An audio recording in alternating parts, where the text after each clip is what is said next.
Dwayne Ebanks. But I do have some questions.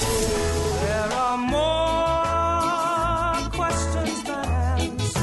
Radio Cayman, talk today. If you're ready to talk, we're willing to listen. Well, I really enjoy this program today. Cayman Islands' foremost listeners participation program. May God bless every person.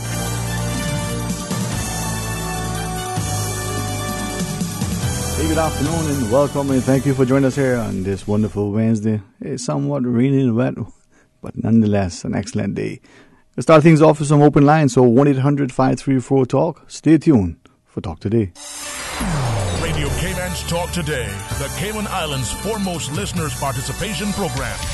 We ask our listeners to avoid statements or comments which are abusive, derogatory, malicious, or defamatory. Do not use any indecent language or make any statement which is false or misleading. Email Talk Today at candw.ky or call 1-800-534-8255. Courtesy of Flow, Cayman's #1 network that connects you to your world like never before. Let your voice be heard. Once again, here's your host, Sterling Dwayne Ebanks.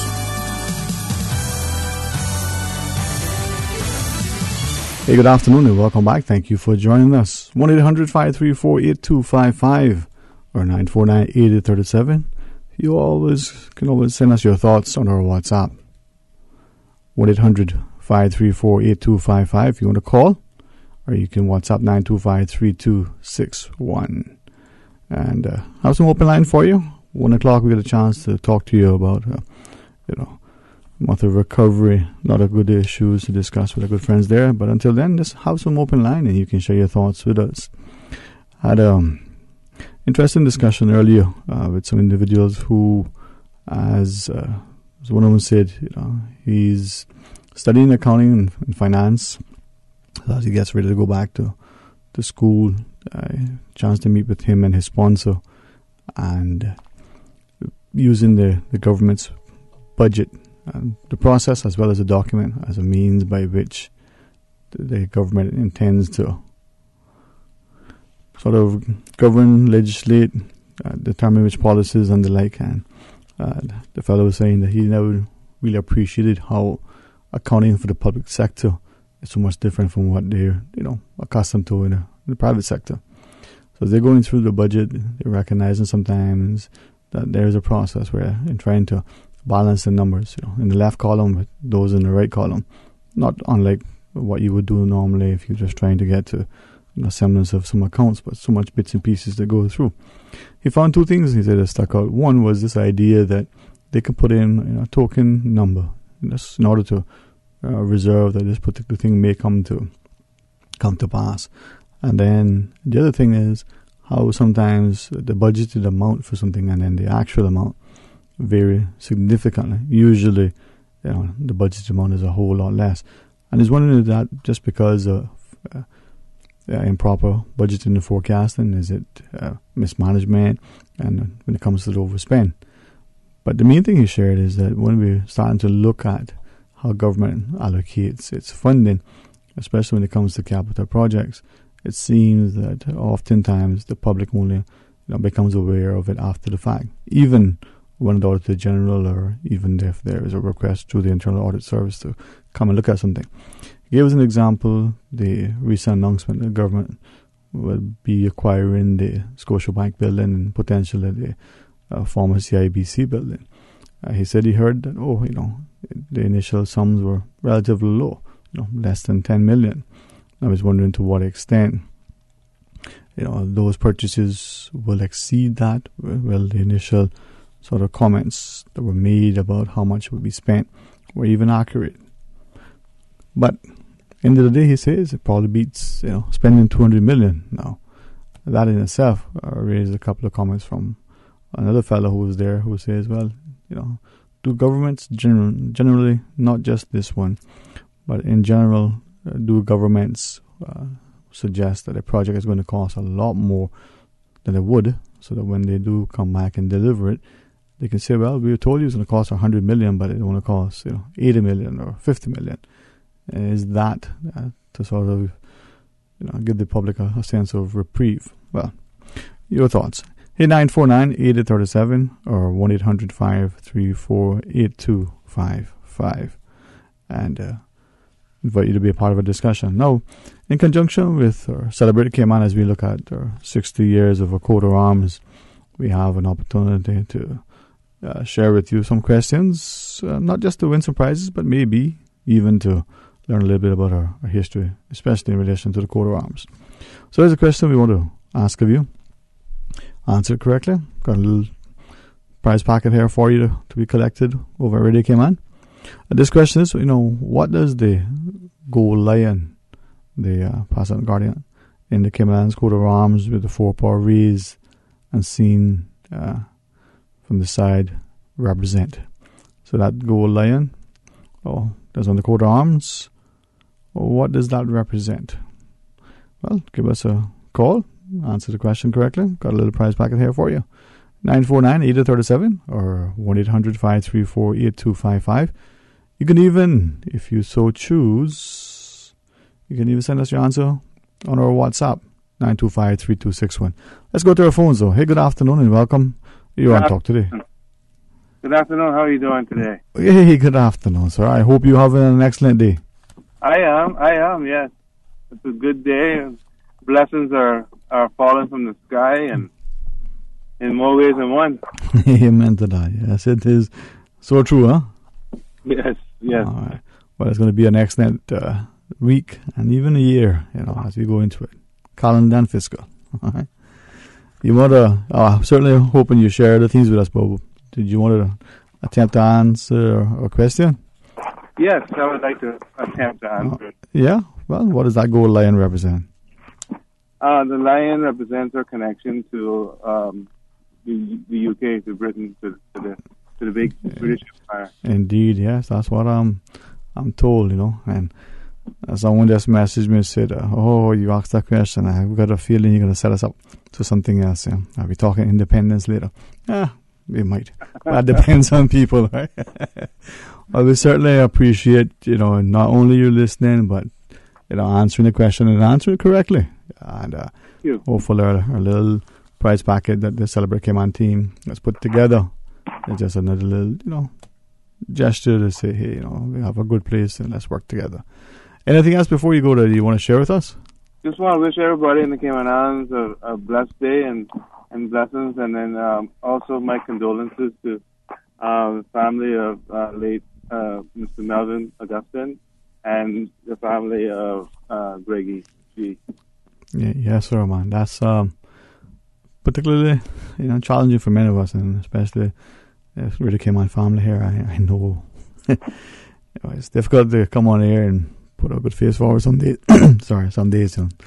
These last have been a little bit challenging, but thank you for not just that deference, but that wonderful spirit of sincerity and extending those condolences. You're welcome. All right. Well, listen, please don't disconnect. I'll let our team here take, just for formality, take your details, your correct contact information, so that when you come across, you can collect your prize packet, man. It's an all-expense paid trip nowadays, man. Yeah. There's something here for you. So, congrats again, okay? All right. You have a good day. Thank you too, sir. Blessings to you. Hey, listen, if we can, do our little part and have you share. Why don't we ask another question? I mean, we've got I think they gave us 5,000 questions. We're going to be doing it for a long time between now and then. There were a couple other questions that were asked, but not yet answered. So we will revisit those and ask them again. Let's ask a couple other questions. Here's another question. Maybe a chance for you to win something as we talk about our coat of arms and celebrating the 60th anniversary. Let's go to our phones. Hey, good afternoon and welcome. You're on Talk Today. Good afternoon, Sterling. Do you have a guess in? I just tuned in. No, sir. We had expected scheduled guest, but doesn't seem like much too late. So it's just open line. It's me and you and whatever ghosts are in the studio. All right, and your loyal listeners. Oh man, without them, where would we be? Well, I got you. Since you want to ask a question, here's a question we need to ask. And you know me already. Mm-hmm. I go say it how I see it. I like to ask the question: why is it the consuming public is being penalized for saving money when it comes to renewable energy. Why CUC can't come out and tell us why is it we paying a renewable energy fee surcharge on our bill, which has just recently came on our bill in the last couple of months? Because I thought the whole ideology behind going, to alternative energies and renewable energy was to save money and to save the earth and the environment at the same time. So if we're going to be penalized for doing it, then I'm kind of dumbfounded as to why the initiative has even been brought to the forefront. And I think it's high time now, because we've been asking the question for a long time, Sterling. Why is it that this company could put these things on our bills without any real justification? Because right now it's becoming exhausting, where individuals can barely pay their light bills now, and then to have an additional $30 or $20, even if it's an additional $5, that's too much. $5 is one meal out of the day, and it's very significant to some people, and most people, just I don't understand it. And if we're going to go out there and we're talking about transparency and equality and fairness and all these things, why is it we're not holding the various team companies that hold the key to the essential way of living for most people, which is energy? So we need to have these discussions. CUC need to come in and start explaining these things to people, and even then, they need to come in and justify these things to people. We live in a small island in the Caribbean, and I understand that the consumer base is small, hence the reason why everything is inflated. But at the end of the day, if business model is borderline price gouging, then we need to have a neutral body that sits and regulate that, and that's the reason why we need to have regulations for compulsory items like food and energy. That's why it's important that the government have a say on how certain businesses operate within their jurisdiction when it comes to providing a compulsory item like electricity and energy, because it's not something that we can go elsewhere and get. We have one choice, and it's important because it's a matter of importance for our government to be able to be in a more in a more involved position and in a better position from an autonomous standpoint when it comes to these entities. Now, when we look at that issue, I mean, and we're glad that people like you have always been very consistent when it comes to not just the need to look at our environment, but the potential impact on our economy when it comes to the constant consumption of our fossil fuels. So, alternative energy sources, I think, is one of those things that you champion. But where is the regulator? Where is the government as the policy makers and the consumer? Well, the thing is, you're right. We have these committees and these boards and these offices that are propped up as propaganda, because the ERA and all those boards and the off-reg and them, they're just there for what? Show? Because at the end of the day, I mean, we saw earlier this year where certain areas of Cayman were being provided certain speeds of internet when we were all paying the same price. Where is the accountability for that? They just broadcasted it in the news, and then that was the end of it.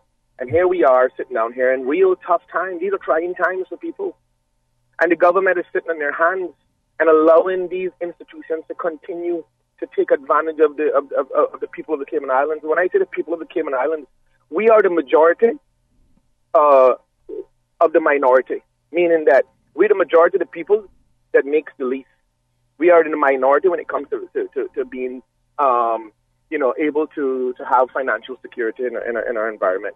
The reality is, Sterling, is that I guess they always thought that people would be, receptive to the idea that, oh, well, that's just how it is, and that's how it's supposed to be, and there's nothing we can do. No.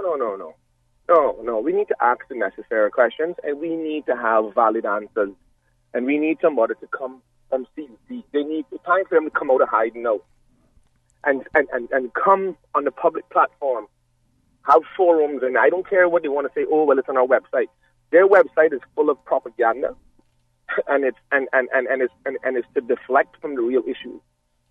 And the real issues are people are struggling, and they are taking full advantage of everybody that is a customer of their company. You charging us a renewable energy surcharge for what? Because I don't have no solar panels on my house. So one would have to believe, Sterling, and this is the million-dollar question. Mm-hmm. Is it because they've allowed the 5-megawatt solar farm in the Bordentown district to get up and running to sell back to the grid, which created a gap and now we're paying for that? Why are the people of this country paying for that? You know, you as we listen to what you've been sharing, there have been a number of people who have in the past said they didn't quite believe it, but then they were just this morning, a fellow was saying that he's looking more and more over the summer as he was sort of reflecting on the fact that he's been away for a fair bit, but yet his consumption hasn't reflected any. Now, I didn't get into it. I went on the premise that he was away, so therefore maybe he didn't have anyone in the house, and that was the inference. His bill is higher. But you've shared before that your contention is that once consumers go to alternative energy and they're off the grid, that same consumption is being shifted to other people. So it's being redistributed. You see what they call it now, Sterling? You see what they call it? A renewable energy surcharge, because now it's being redistributed. You see, the problem, we can dress it up all we want, but when you dress it up, it's still going to remain the same, The one luxury that we don't have in life, and that is to create our own fact. We can create all the opinions we want, but there's only one fact, and we all have to share that. And the fact is that they've taken this same thing that I've been talking about for years now, that they have to maintain a certain level of voltage going through that high-powered line, regardless if 10 houses on the left is on or 10 houses on the right is on. The consumption of fuel remains almost pretty much the same. It would have to be a significant number of individuals to come off the grid for that to create any real change in the consumption. So whenever those people are off the grid and not paying for the fuel because they have the right now to enjoy their alternative energy they put in place, they redistribute that cost, and you know what they're calling it? Renewable energy surcharge, my friend. And I saw it coming for years, and I've been saying it, and nobody from CUC has come out to clarify anything that they've done. You know why? Because under cloak and dagger, the government went in and gave them this evergreen policy and this contract, and now we have to live and abide and suffer because of it. But I can tell you this right now, is that people have to start to stand up and go against the green, because these things are not in the best interest. There are many arguments in that CUC contract that we, the people, should be aware of, and we should call accountability for. Number one, they get paid for through pipe, for pumping. The seller has to pay CUC to pump fuel to CUC, but yet we don't see that reflect as a discount on our bill. We bear the full 100% responsibility for the purchasing of CUC's fuel.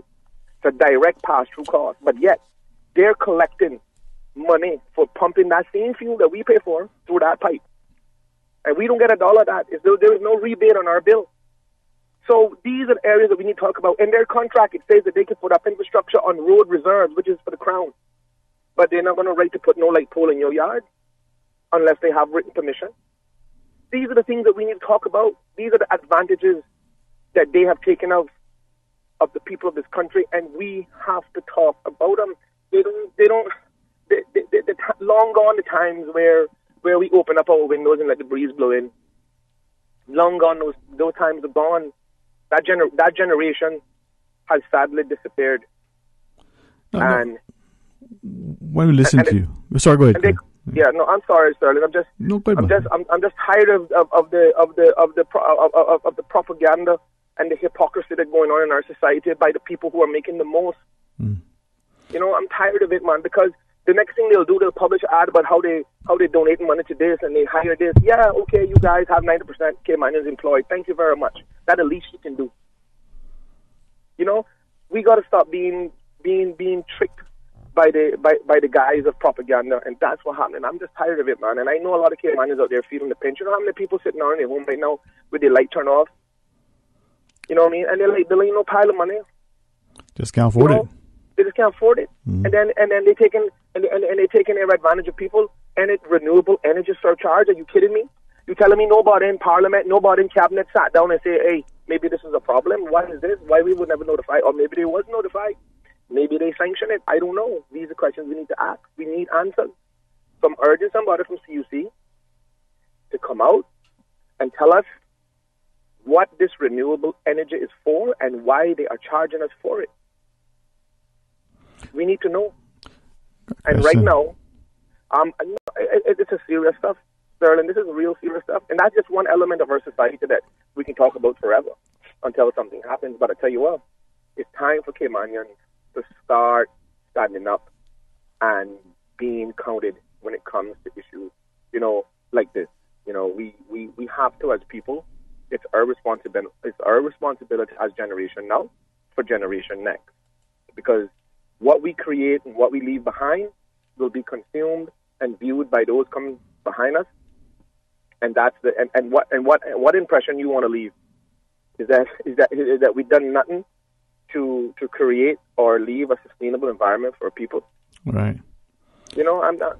Anyway, I just thought I would share that, and there's many other issues, but I'm gonna focus on that one because that one touches everybody. That has electricity, and it's time that these people come out and be held accountable, man. I'm tired of it. CUC, I'm asking you. I know you got people listening. Please remove that energy surcharge from anybody who's not using renewable energy because it's not right. Anyway, thanks, man. Thanks, man. Thanks very much. And with that, let's take the other call. Hey, good afternoon and welcome. You're on Talk Today. How you doing, Sterling? Notch. Yo, what's happening, man? You alright? Oh boy, we've seen better times in Cayman. I lit up in the music scene. But I'm not calling about that today. I was listening to the caller there, and I just had to call him because I actually share his passion, and I subscribe to and endorse everything that he's saying there. Right. It's ridiculous. I was a part of a movement a while back led by George Ebanks, a petition to government about lower fuel costs. And at that time, we were specifically targeting the fuel at the pump. But the purpose behind that was because there's a fuel cost in everything.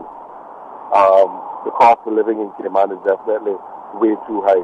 And CUC is more than likely one of the major contributors to that cost. Unfairly so, because it seems that they have this carte blanche invitation to make profit, which is unfair, especially in a world where we're always talking about transparency and a level playing field. Like, it seems that CUC is actually above that concept. I just want to throw a suggestion out because this has been bothering me a while. I've been listening to all the spin doctors who have come on the radio to justify the cost increase by CUC. And their reasoning for that is that, there's more demand, so they have to increase the supply and the equipment that produces that supply. And that means that they have to obviously buy more fuel to operate that supply. And it baffles me that with a planning law, with our planning law being so stringent the way it is, and it's geared towards the planning policy of industrialized nations, and it's to that high standard. I can't, for the life of me, understand why we are not forcing new development, especially new development of a higher standard, of a high financial cost. These luxury homes, where we're not forcing everyone to have to be off of the grid, so that CUC can no longer use the justification that they have to increase the supply and the machinery that it takes to provide that supply as the reason for increased costs. As far as I'm concerned, if you're coming to the Cayman Islands and you're a retiree, then you're going to invest in your dream retirement home, and you're going to spend $1 million on building that on the canal or wherever you choose to build it, more than likely you're going to invest in renewable sources of energy. You're going to have wind turbines, you're going to have your solar panels. So it goes without saying that those people actually don't need to be on the grid at all. So there's no reason why CUC should have to, if the planning law would work in tandem with the electrical consumers. There's no reason why those new additions should be on the grid. Are you with me? Mm-hmm. It just makes no sense to me. I mean, in my opinion, if we have laws in the Cayman Islands, they should be to protect the people of the Cayman Islands and not just to insulate and protect the investors in the economy. I mean, those people they've already structured their businesses to make a profit. You know, like we don't need to rip off the country for them to make a profit. You know, they've already amortized their cost into the cost of doing business into what they're charging for the service that they're providing. And it's just wrong. It's ethically wrong. It's morally wrong. Principally wrong. Capital letters, W-R-O-N-G, wrong. I don't understand, like, where our representation is on this. I don't know where their minds are at. I don't see where there's any proactive measures put in place to address it. Or even worse, I don't see any stopgap measures from your electorate. I just don't see it. It's almost as though it is one of those things that we have chosen to accept.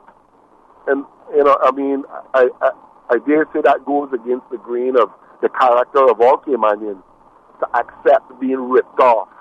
Like, nobody likes that. It's bad enough when somebody got to pick you up, you know, a gun with a gun, or, you know, you get jacked at knife point. But, I mean, for the law to empower somebody to rip you off, you know, that every month, like, you have to walk in there and say, like, I know they're stealing from me, but here it is. Like, what kind of big bad bully is that? I hear you, man. I hear you. Are you with me? I hear you, man. Like, again, like you said, the politician or the voter. Where is the consumer? Well, I mean, that's the whole problem. Is that, I mean, and we all know that some of us can afford more than others. You know, some of us have more luxury than others. I mean, I heard the callers before say that the generation of Caymanians who, you know, to let the breeze blow is gone. That's not necessarily true, because I don't live with AC. I can't stand it. And so personally, I'm one of those old school Caymanians. But having said that, there's still no justification for, you know, being ripped off if I wanted to have AC. Why should my electric bill be like the cost of a mortgage in some other countries? Are you even here? It's ridiculous, man. Yeah, man. It's like, I mean, like I have a property that I have divided. I had to divide it to have the rental income coming in, right? And there's a unit that's empty, and there's a fridge in there, just a fridge that's on consuming electricity. And I was told by CUC that if there's a fridge that's running for the month in an apartment, you can expect your bill to be at least $115. Like, that's a base rate. Like, which household in the Cayman Islands doesn't have a fridge? Like, I mean, no, man, it's just ridiculous money, man. I mean, you know, and I'm all for free market economy and for people making profit on their investment. But, like, come on, man. I mean, this is gouging, man. This is stealing. This ain't, you know. I hear you, man. I hear you. You know, it ain't right, man. It ain't right. Appreciate it, man. Appreciate it. Thanks for sharing, all right? We'll talk again. All right. All right, one more call. Hey, good afternoon. Welcome. You're on Talk Today. Hello, good afternoon. All right, 1-800-534-8255. Thank you for trying. Let's pause quickly. Take a short break. When we come back, we'll talk Branso's today. Home Gallery has been appointed the exclusive Cayman supplier for Duravit bathroom products. Duravit is the leading international manufacturer of bathroom ceramics, tubs, and showers, recognized around the world for beautiful, functional products. Winner of top industry awards, Duravit collaborates with leading European designers to provide the most elegant and innovative bath products. If you're ready to bring style, comfort, and innovation to your bathroom, visit Branso's Home Gallery to see the new Duravit showroom and meet the in-house bath designer. Whether you're planning a functional family bathroom or a personal spa retreat, browse the Duravit collection and be inspired. Branso's Home Gallery, delivering a new standard in custom designed bathrooms. Branso's Home Gallery, Dorsey Drive, Industrial Park. Watch out for great mobile value and exciting free gifts from Flow this summer. The Samsung Galaxy A8 is yours for as low as $43.25 a month, and you can enjoy 25 gigabytes of data, 2,000 texts, and minutes on a Flow postpaid mobile value plan. Sign up and have even more fun with free summer gifts from Flow, like air travel vouchers, movie tickets, sound systems, and more. Share your summer experiences with Flow. Visit discoverflow.ky for more. Terms and conditions apply. Watch out, summer. Flow postpaid mobile plans are sizzling. From happy beginnings to happy ever after. BritK protects your lifestyle with the best insurance cover at the best possible price. Health insurance with far-reaching benefits. 95% of claims settled in 5 days. Low-cost life insurance. And investments. Security in retirement. With a custodian pension plan. For happy beginnings and a happy ever after. Visit BritK.ky or call 949-8699. BritK, where people come first. At Seaboard Marine, customers often ask us questions about their shipments. Hi, I'm thinking of buying a car from the States. Which port do you ship out of? Hi, we ship out of Miami, Houston, and Brooklyn. Just let us know your port of choice and we can provide you with a quotation and answer any questions you may have on insuring and protecting your vehicle during its journey. Shipping shore to shore, Money Sense, bringing an informed financial perspective to the Cayman community. Brought to you by the CFA Society Cayman Islands and sponsored by One Trade X. Tune into Money Sense this Thursday as we chat with Alasdair Robertson, President of the Cayman Islands Law Society, to investigate recent and future changes to laws in the Cayman Islands. What laws has the government recently passed? What laws are they thinking of trying to pass? Will those be good for the economics of our island and even your own job prospects? Money Sense, this Thursday, 7:30 a.m. Tweet us your questions at Money Sense Radio. Money Sense, the only personal finance radio show in the Cayman Islands. Brought to you with the support of One Trade X. But I do have some questions. Cayman Islands' foremost listeners' participation program. Because there are more questions than answers. What the public is saying. Waiting to take your calls right now. Sterling Dwayne Ebanks. Hey, good afternoon and welcome back to Talk Today. Thank you for joining us. It's open line 1-800-534-TALK. Let's go to our phones. Welcome, you're on Talk Today. Yeah, good afternoon, Dwayne. Hey, good afternoon, man. How are you? I'm fine. And you? Excellent, man. Been too long I haven't heard from you. Welcome aboard, man. Dwayne, you see those companies, they do job fair. Sometimes, you know, I see they send online the Wyndham Reef Resort. They doing job fair, and before them, some hotels they doing this job fair, the Ritz-Carlton and others. So this job fair is a fake thing.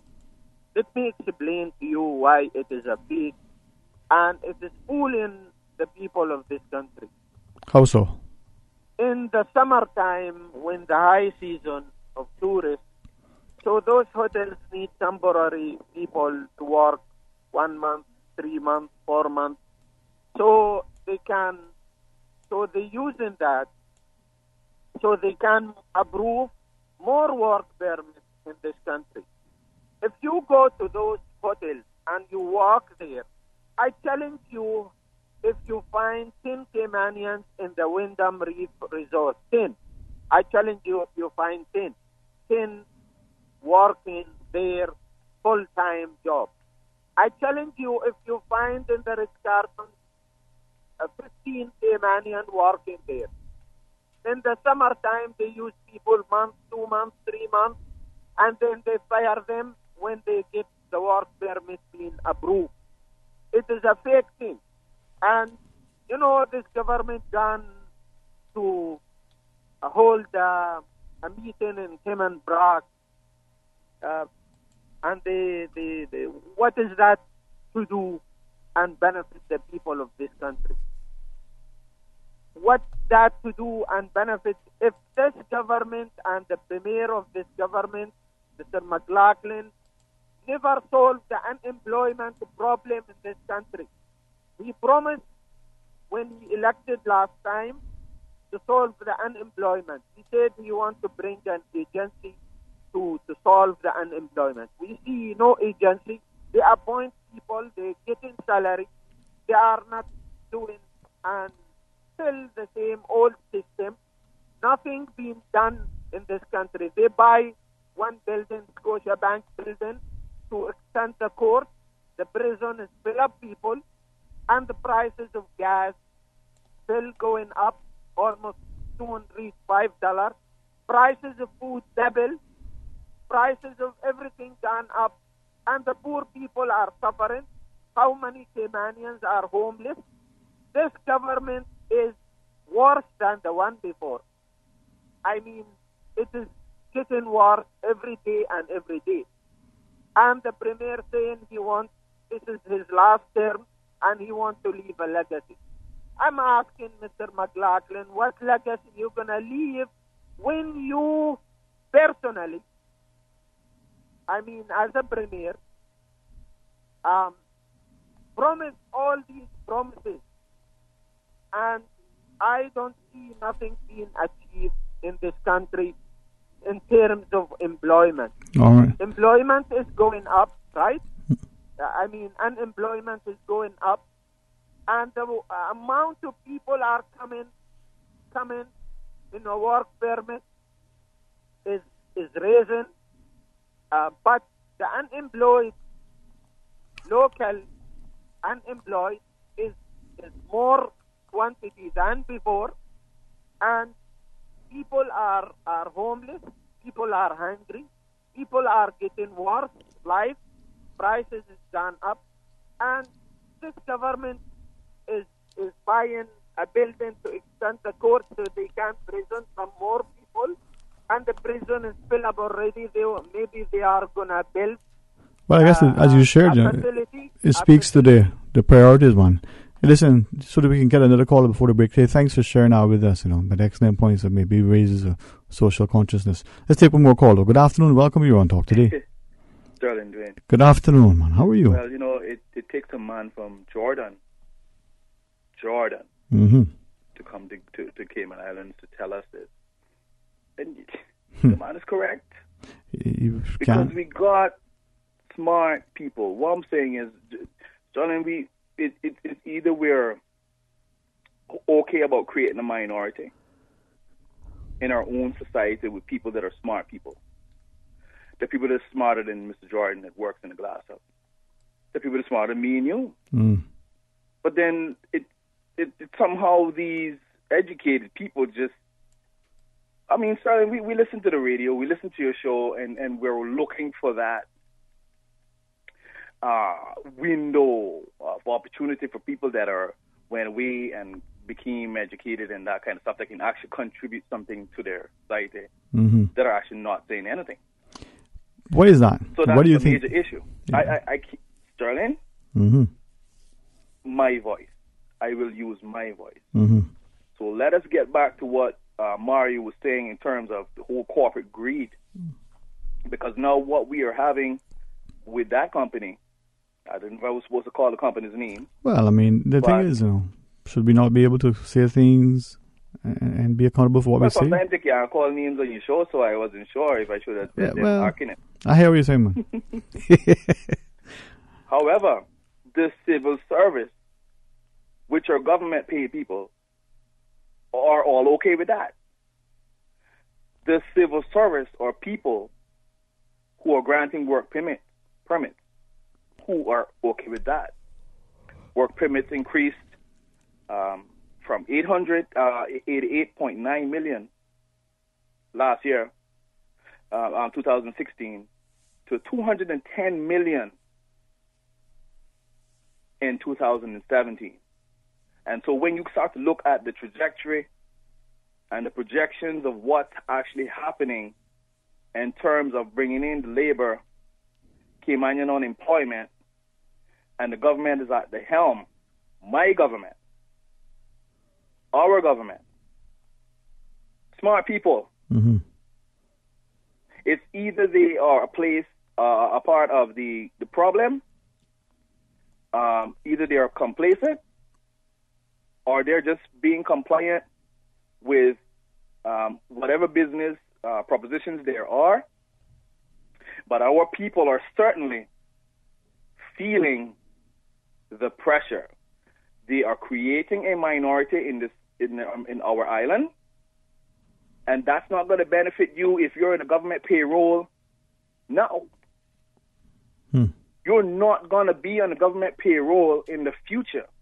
And if you keep creating a minority, they are just going to keep bringing in the permits. And next thing you know, what's going to happen? All permits will be on the force. And these people that are so smart now that can make a difference won't try to make a difference because they're paid to be quiet. Therefore, my quote today, smart people, the rich needs the poor to build their illusion.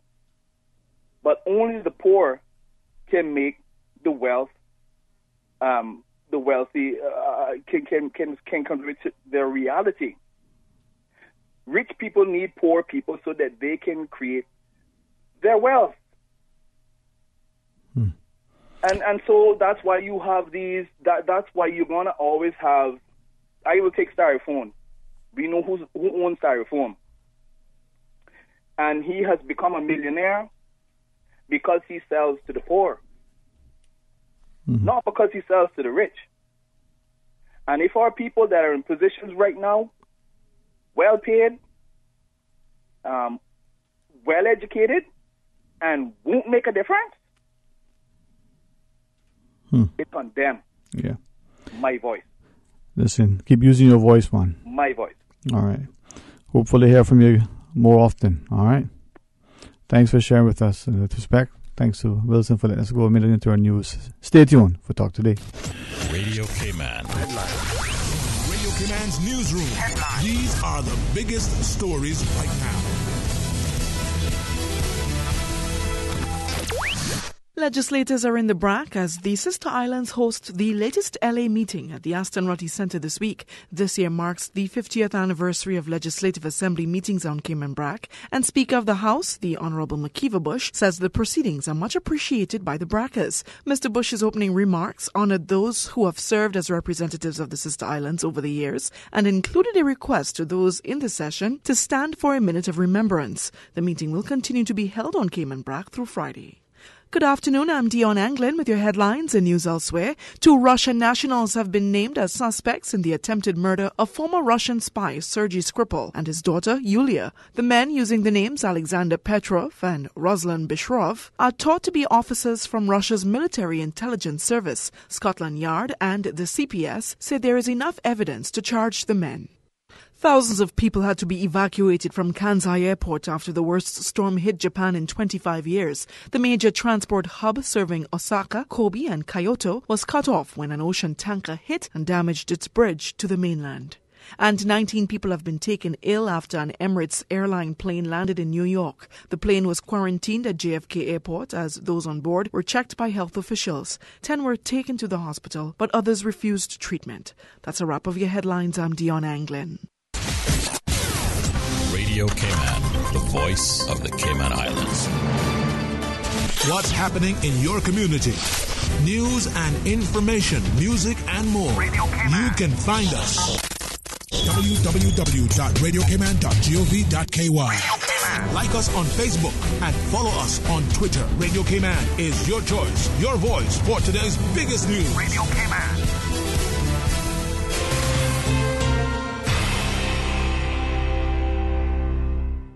We need to talk. Okay.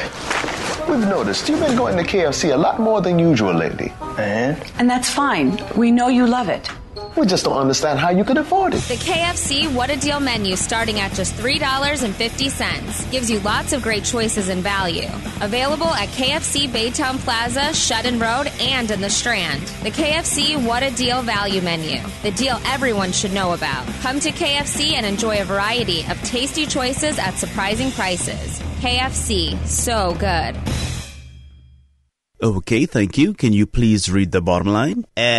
E, P, look like C, F, and I believe the last one is D. The Lions Club of Tropical Garden Product presents free vision screening on Saturday, September 8, 2018 at the Lions Club of Tropical Gardens Pink Shop in Elizabethan Square.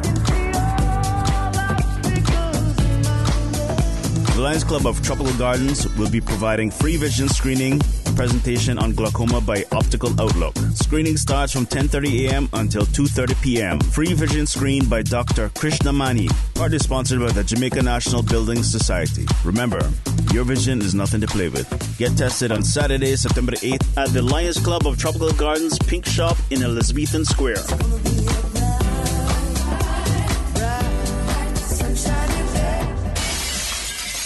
Sometimes things just don't go as planned. That's why you need Contractors All Risk Insurance from Fidelity Insurance Brokers. Ensure you're covered in the event of property damage and third-party injury or damage claims during your construction projects. And with Fidelity Insurance Brokers, you can be sure you are getting competitive pricing and superior customer service. Call us today for a free quote. Fidelity, we're good for you.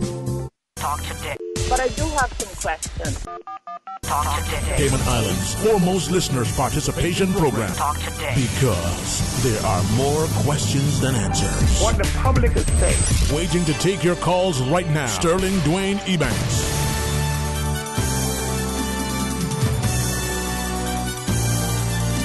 Hey, good afternoon and welcome back. And thank you so much for joining us. And please, I trust that I do my very best to extend a very warm talk today. Welcome to Miss Kimberly Fabris from the Department of Consular Services, right? Is that the perfect part? All right. Thank you for having me. Oh, it's a pleasure. One of the residential counselors, and it is September, and mid-September we celebrate Recovery Month.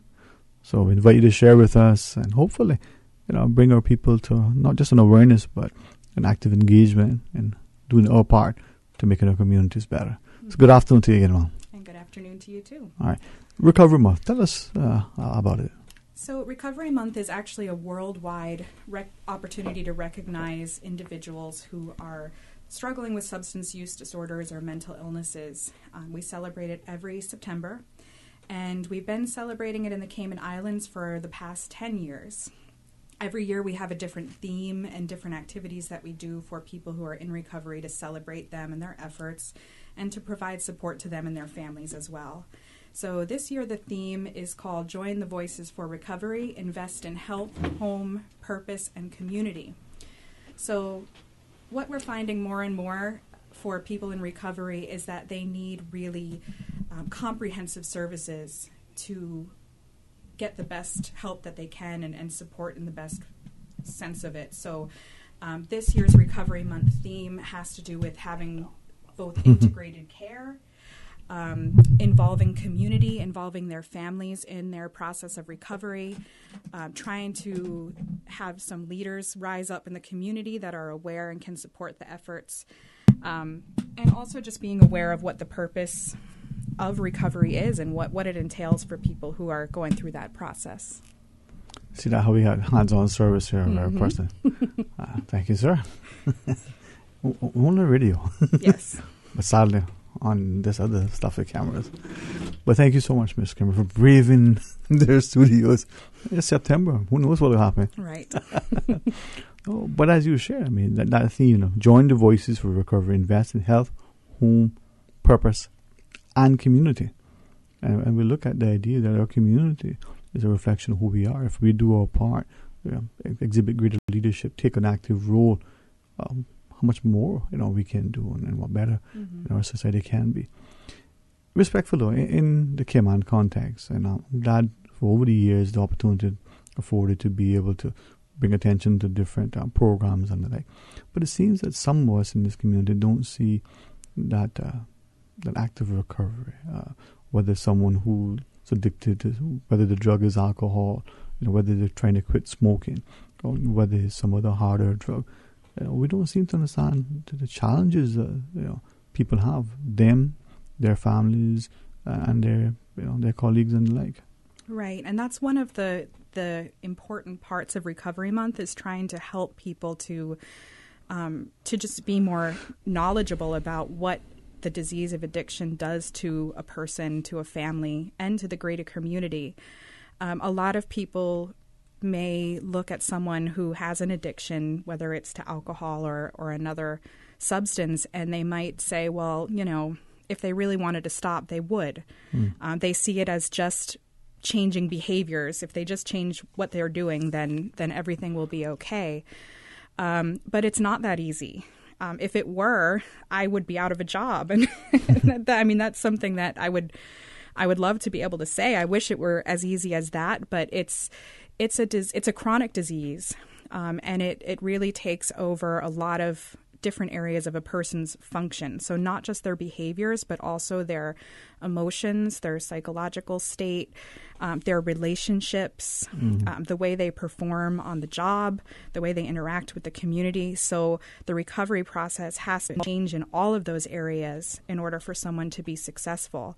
And because of the chronic nature of it, it has to be ongoing. It's not just like a one-size-fits-all program and then they're done and they're fine for the rest of their lives. They have to commit to being active in their recovery lifestyle for the rest of their lives.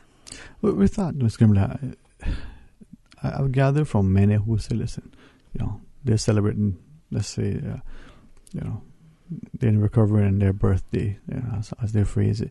It's been 25 years. You think, wow, that sounds like a long time. Mm-hmm. But for them, it's a daily walk. I don't want to say a struggle, but it's every day. I don't believe many of us appreciate, what that takes. Mm-hmm. And it's not that it's been, like you said, 5 weeks ago, and now I'm, going through it and it's good. It could be decades in, and everything could be a trigger. That's true. Yes. I think as human beings, and we all know this, whether we've ever struggled with an addiction or not, we're creatures of habit, and we like things that are familiar.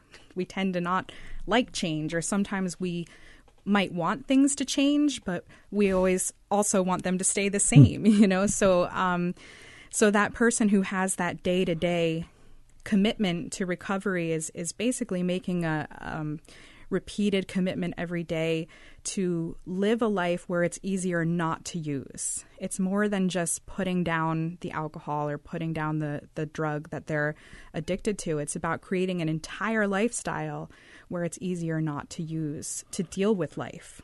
Two questions. How prevalent is it in our society? And secondly, how aware do you think we as a society are of its prevalence? I think it's much more prevalent than most people are aware of. I think that kind of answers both questions. I think it's one of those things where it's not a nice thing to talk about, and it's not a nice thing to think about, and some people would rather not. But the truth is that it's a huge problem. It's a huge problem, and it's not just the substance use and the addiction that's a problem, but also mental illness that often co-occurs with that. So sometimes people are dealing with other mental illnesses and other psychological issues along with their addiction. And the two really need to be addressed together. And I think the more willing our society and our community is to talk about it, just to have open conversations about it and learn about it, we have a better chance of helping the individuals who are having that struggle. And as we talk about Recovery Month with Ms. Kimberly Fabris, you shared something then that I think maybe we just pass over sometimes. There's the impact on the individual, his or her productivity, ability to get to work, keep on the job. But there's an impact, wider on the family, on the community, not just that individual. I remember recently getting a chance to be a part of a presentation, even hosted a few of the individuals from Al-Anon, and to see how it affects them and what they have to do in order to be supportive, to be part of the recovery as well. We only see the people who are affected by it, if it's the person who is drunk or maybe some other substance that's been abused. Or what do we do, though? I mean, when we're looking at it from that perspective, the impact on the wider community. Yeah, I mean, it's really devastating to have a loved one, a family member, or a friend who struggles with addiction, because it has the potential to destroy relationships. And I've seen family members and loved ones just try really hard and not really know what to do. And in fact, that was one of the reasons why I became an addictions counselor, was from watching a family member go through a really terrible addiction, and just watching all the consequences and not knowing what to do, you know. The thing is, we can be supportive of our friends and loved ones who are going through it, and we want to be there for them and let them know that we are here if you need us, if you need a safe place to be, or if you need someone to talk to. But the desire for change has to come from the individual. So sometimes it doesn't help to say, well, you need to stop or you need to do this or that. I mean, that's not the way to help. The way to help is maybe just let them know, like, hey, you know, I see your struggle.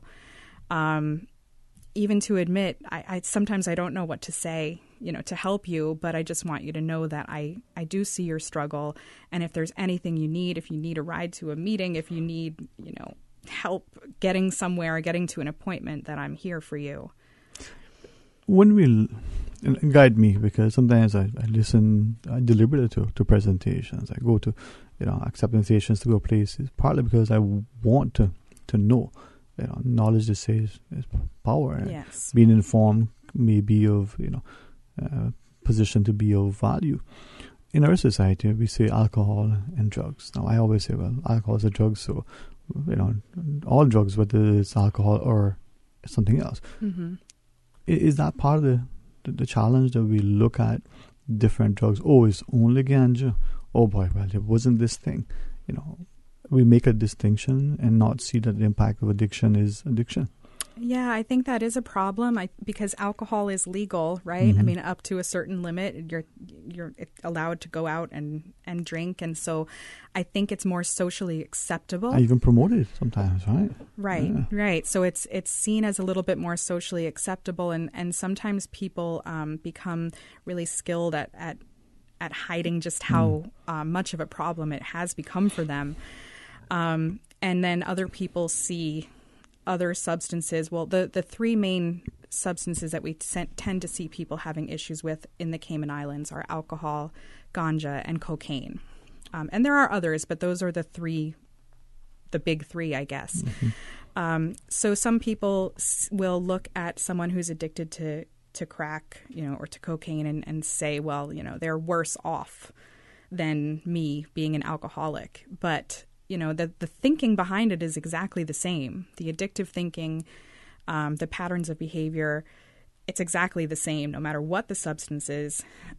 Even for other addictions like gambling or, you know, any kind of addiction, it's the same kind of psychological process that's going on within the person.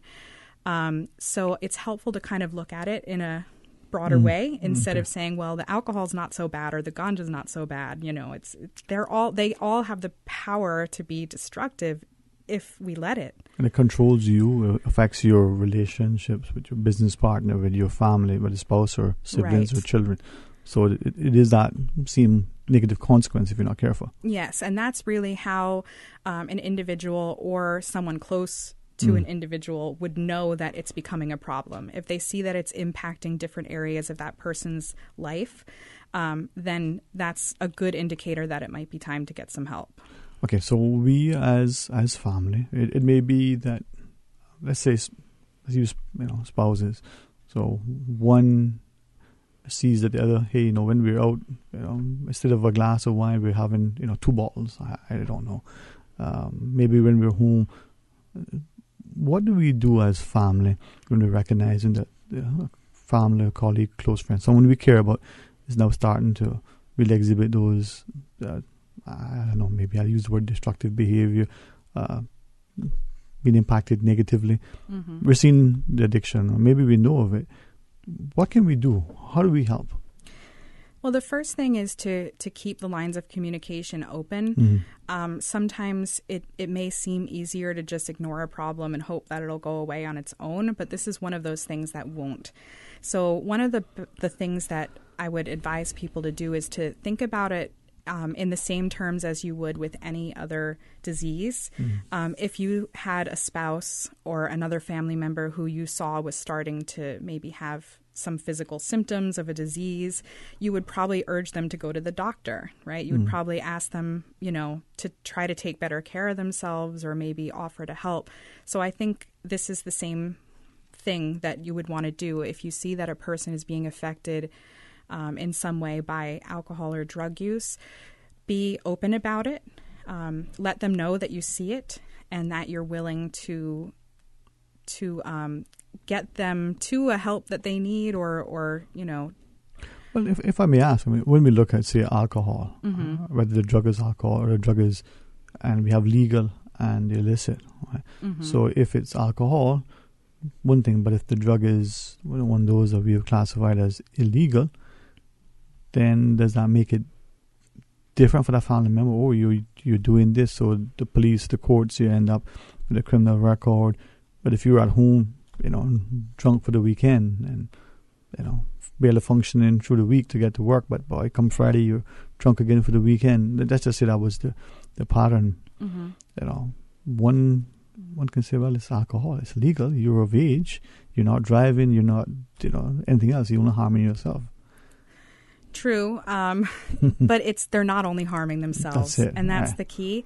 So if it's come to the point where the people around you are noticing that you're not yourself or you're having a hard time functioning through the week, then it's a problem, right? Because obviously it's become a coping tool that you're using to get through the day, and it's a maladaptive coping tool, meaning it's not a good one. Yeah. It's a destructive one. So if other people are noticing that, or even if you yourself are noticing you're drinking more than usual, or you're finding that you need it throughout the day, you can't get through a day without it, that is a sign of an advancing addiction disease. All right, as we talk about Recovery Month with Ms. Kimberly Fairbrist, one of the residential counsellors, you're over mainly at Caribbean Haven Residential Center. I always call it something else Haven, but because it is a safe haven. Yes, it is. Tell us a little bit about that, the program there at some point. Share with us so people understand that we have, some good resources here if we're willing to reach out and as families sometimes, take our people. First question. Yes. Do we grab our family member up, literally, physically, restrain them, take them kicking and screaming, like we do to school on the first day? Maybe we drag them to church. Maybe we say, nope, you come into that family gathering. I'm not trying to be too, silly, but or do we, what, you have to go. You can take a horse to water, but you can't make it drink. What do we do? Because we want this person to get help. We want this person to be better. Right. Yeah. You can't take someone kicking or screaming. Okay. Our facility is voluntary. So it's actually a really wonderful resource that the government has provided for residents in the Cayman Islands. It's completely free. And I haven't heard of that, very often in the world. So it's a really a unique offering. So we have a few different programs there for people. We have a social detox program. So if someone has decided that they would like to eliminate the substances from their body, they can come in and do a detox for about a week there. And usually that's the first step. So if a family member has someone that they'd like to get help for, we usually have them suggest that as a first step. It's not a huge commitment. It's 5 to 7 days. And it's a chance for them to kind of get their head clear, get all of the toxins out of their body so they're feeling better physically. And then we can go from there. So once the person is there, we Our clinical staff meets with them. We have a trained clinical staff there that has a lot of experience working with people who have addiction disorders. And we would assess them, kind of find out what's going on in their lives, what are the programs that our department has available that might be able to help them, and if we don't have what they need, where can we send them that does. So some people will stay on for our residential program, which is longer term. So people can stay there anywhere from a couple of months up to a year or more. We've had in some cases, and they go through a really intensive therapeutic program that includes both individual and group counseling, life skills, learning how to prevent relapses, getting connected to the recovery community like AA and NA, to try to create that life for them that doesn't include the substance that they're addicted to. No, when it comes to like that detox, as best as I can ask, and hopefully be guided by your answers. So the person has an addiction to some drug, whether it's alcohol, ganja, cocaine, and they're into the facility. Now, don't know a lot about it, but I understand people go through withdrawals. I mean, yes. If I look at my chocolate sometimes, I kind of feel, hey, So addiction is addiction, or is it? They're in the program, they're not getting the substance, they're going through the treatment. Those sort of incidents, episodes, or scenarios can be treated and accommodated in the person, dealt with properly, if I can put it that way. Sure. In most cases, we don't have medical staff at Caribbean Haven. So there are some cases where, depending on what substance the person has been using and how heavily, that we need to refer them for a medical detox at Georgetown Hospital. So usually when people call us, we do a brief phone screening with them, and we're able to determine, based on the information they give us, whether we could handle it properly, because you're right, it is a withdrawal, and depending on the substance, there are some potential risks involved with withdrawal, health-wise. So we want to make sure everyone is in the right place to do that detox, whether it's with us or in the care of the medical staff at the hospital. And I ask that because I'm hopeful that as family that we'll, won't give up on our loved ones. We'll continue to go after them, and even if that substance that they're addicted to now is one of those that are classified as illegal, that we focus on their health and recovery as opposed to the potential impact with being arrested and processed through the courts and potential imprisonment and the like, because their health is more important to us. Yes, and that's the focus for us at Caribbean Haven, is to address that need first. And it's also important for people to know that when they come to us, whether it's at Caribbean Haven or our outpatient counseling center in town, that it's completely confidential. We don't tell anyone that they're there without their permission. Like, we're not going to call their job and say, oh, this person's here. It's everything is completely confidential, and it's up to them to decide who they want to disclose to. Okay. I want to share something with you only because I was asked to. In preparing for the program today, I had an opportunity to speak with two individuals. Got a call from someone saying, hey, could you broach this?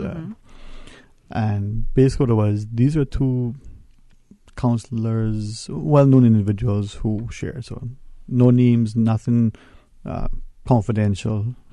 But the challenge is that the scenario is that a person is either aware or directly is affected by it in some form of an addiction to an illegal substance. So just like how we will drink coffee or diet sodas to get that caffeine to make it through the day, some people, even in the professional sector, allegedly, will take certain, I don't know what the names are, but little drugs that get them functioning, and they can go a long time to do their work and so on. Now, I was speaking to one individual of the two and saying, how do we get people like that who know that there's an issue, but if they were to disclose it, potential job loss, embarrassment in the community, could be processed through the courts, all sorts of things. Whereas with alcohol, well, it's an issue, not to downplay it, but it's legal, it's socially accepted. You're sometimes even expected to engage in it if you're at a particular function, right? Now, in that instance, when we come back from our break, if it's at all appropriate or proper, to guide us in how do we get people like that who are, functioning at their work, but just like you reach to the tea or the caffeine in the coffee and get you through the day. Some people reach for these things. I don't even know what they're called, so maybe you can guide us. Get that person healthy again, into recovery, and to what extent? Could we speak about that a little bit? Sure, All absolutely. Right. Hey, listen, some of the things that I got asked, I'm thinking, man, I should get paid more for this, not this kid. Only wish I was smarter. 1-800-534-8255. When we come back, as we talk about, Recovery Month, invite you to be a part of a discussion. So please stay tuned for Talk Today. The Advance Automotive Chevrolet $10,000 birthday giveaway is still on. Buy any new Chevrolet from Advance Automotive and enter to win $10,000 cash. Entries close 1st of December or after 100 cars sold, whichever comes first. Pick up a brand new Chevrolet Trax compact SUV, the most equipped SUV in its class. Now reduced to just $19,995. Get the best deal in Cayman and enter to win $10,000 cash. Visit the showroom on Owen Roberts Drive or visit AdvanceChevrolet.com for more details today. Honey, our fridge has stopped working again. Everything in the freezer is melting. We need to get this repaired right away. I'm calling Brand Source Service. When you need the very best appliance service, call Brand Source Service at 623-5000. Offering service and installation of all brands and models of appliances. Brand Source Service is Cayman's source for appliance parts and repairs with qualified and experienced technicians and the island's largest stock of appliance parts. Brand Source Service will have your repair completed in a flash. So, whatever the problem is, call the experts at 623-5000. Brand Source Service, Dorsey Drive, Industrial Park. Telephone 623-5000. Congratulations, it's a boy. During the greatest events of your life, whether or not you have the right health insurance coverage should be the last thing on your mind. That's why at Fidelity Health, we are committed to helping you get matched with the right plan to suit you and your family. We offer a range of plans to suit your budget, plus access to a network of quality care throughout the Caribbean and the USA. You can relax and enjoy life's greatest moments when you are covered with Fidelity Health. Call us today at 949-7822 for a free quote.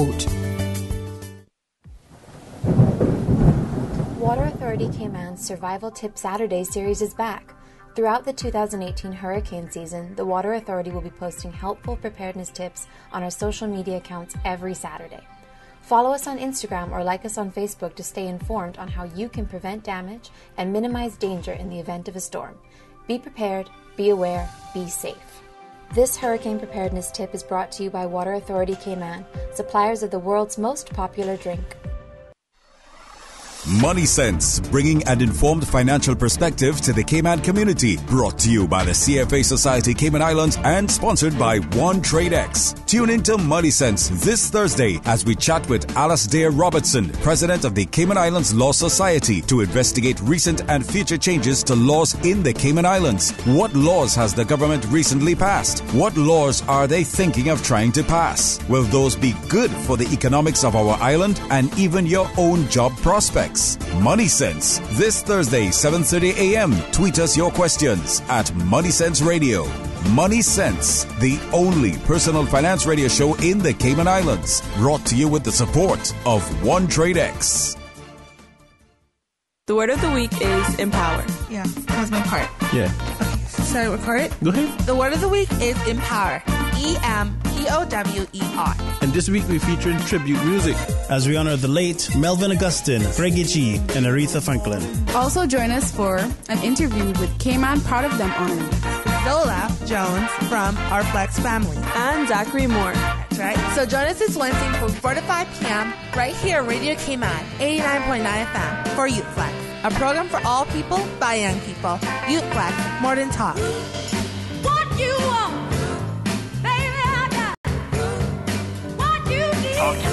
But I do have some questions. Talk today. Cayman Islands' foremost listeners participation program. Talk today. Because there are more questions than answers. What the public is saying. Waiting to take your calls right now. Sterling Dwayne Ebanks.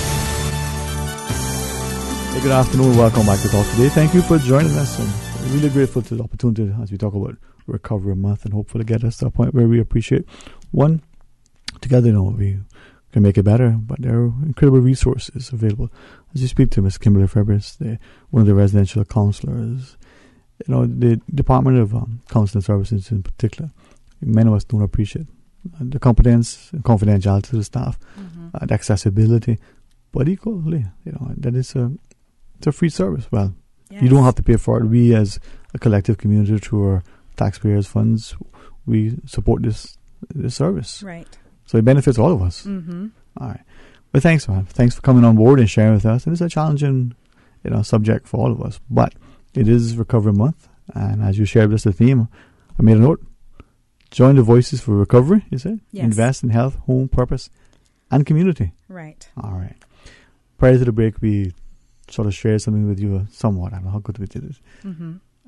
Take us through that. Give us a chance to understand. Right. So what happens with any sort of substance use, whether it's alcohol or an illicit substance, even things like caffeine, cigarettes, nicotine, is that we develop a tolerance for them over time. So the individual who appears to be functioning, maybe they're taking something that keeps them alert or makes them feel more focused or sharper at work. And so on the surface, it looks like they're functioning. The danger is that over time, their body will build up a tolerance to that. And it's basically replacing some of the natural functioning that our brains are supposed to do. So by repeated use of that, their brain will no longer function in the natural way with the endorphins and the hormones that it's supposed to secrete when we need them. And it becomes dependent. We become dependent on the substance to replace that part of our functioning. And it takes more of the substance, in most cases, over time to give us the same effect. We hear sometimes some of our clients talking about always chasing that first high, because they build up a tolerance and it's never the same, right? It always takes more. So even if it appears that person is functioning, and I know it can be tricky if it's a coworker or maybe someone you're not particularly close to, but if you know what's going on, it might be worth at least trying to open a communication with that person and let them know that you notice, that you notice how it changes their functioning, and maybe ask them if they've ever thought about asking for help or reaching out. But is that part of the challenge then, in perhaps in our society, maybe it is in other places? We see that sort of reaching out for help as a sign of weakness. When we ask for help, maybe we're acknowledging that there's a problem. Yes. And then we can get, maybe not get a promotion, get fired, maybe we not get invited, something of a negative consequence because of the perception of it. Right. And that's something where as a community we really need to change our perspective. And that's why I really like the theme of this year's Recovery Month, purpose, health, and looking at it as a health issue just like anything else. So if someone had a serious chronic illness like heart disease, diabetes, or even a life-threatening illness like cancer, they might have some of the same concerns. Am I going to lose my job because I can't function at the level that I normally do? But most likely, most people in those cases would feel comfortable going to their employer and saying, "Hey, I've just got this diagnosis, and I need to get some treatment for it. Can you work with me to help me get the sick leave or whatever?" I mean, that would be something that would be more acceptable, I think, in our society. And I think it would be so wonderful if we could get to a place where people look at addiction in that same way, just like any other chronic health issue where people might need different levels of treatment depending on what their situation is and what the stage of the disease is. And that employers and families would be supportive of that and, in fact, encourage it. It's something that I've been encouraged in the last year or so in relation to doing a number of different reading, looking at research. And there's this towards Tobacco 21, I think, initiative. And looking at the state of California in particular over the last decade or so, where through increased public education and awareness programs, but increased taxes, increasing the age, they've seen an improvement in the health, reduce healthcare costs, less people taking up smoking, for instance, because of the increased age. I mean, it makes you wonder sometimes about these concerted efforts, the positive impact that we can have when the community comes together, the government together with the private sector, the individual together with the household, the business and the community, because they see it as a healthcare issue. Right. If diabetes was an issue that was prevalent in your community and there's a particular food or lifestyle choice, you probably would address it without any question. If there was a known carcinogen in your water supply, you probably would be expected to acknowledge it, address it at some point, and remove it, even if it was maybe after some whistleblower, but that's another story. But you would probably address it. Exactly. Why not with the same with addiction and substance abuse? Right, exactly. And it really just is about the misconception that it's something people choose, or it's just a behavior.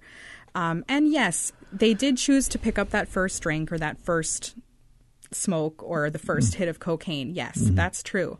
But now science has told us that people who have addiction actually have something different that happens in their brain from a non-addicted individual.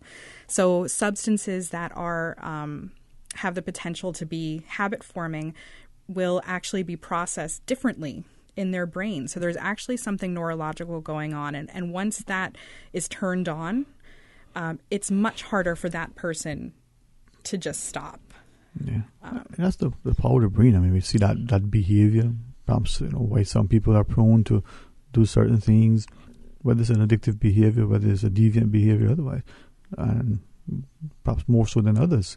Again, those processes in the brain, right? Right, and so once it becomes an issue where it's affected a lot of their health functioning and their daily living, then it just needs to be addressed from that whole perspective. If someone has diabetes, they probably might need to take medication. They're going to need regular doctor's visits. They probably have to change their diet.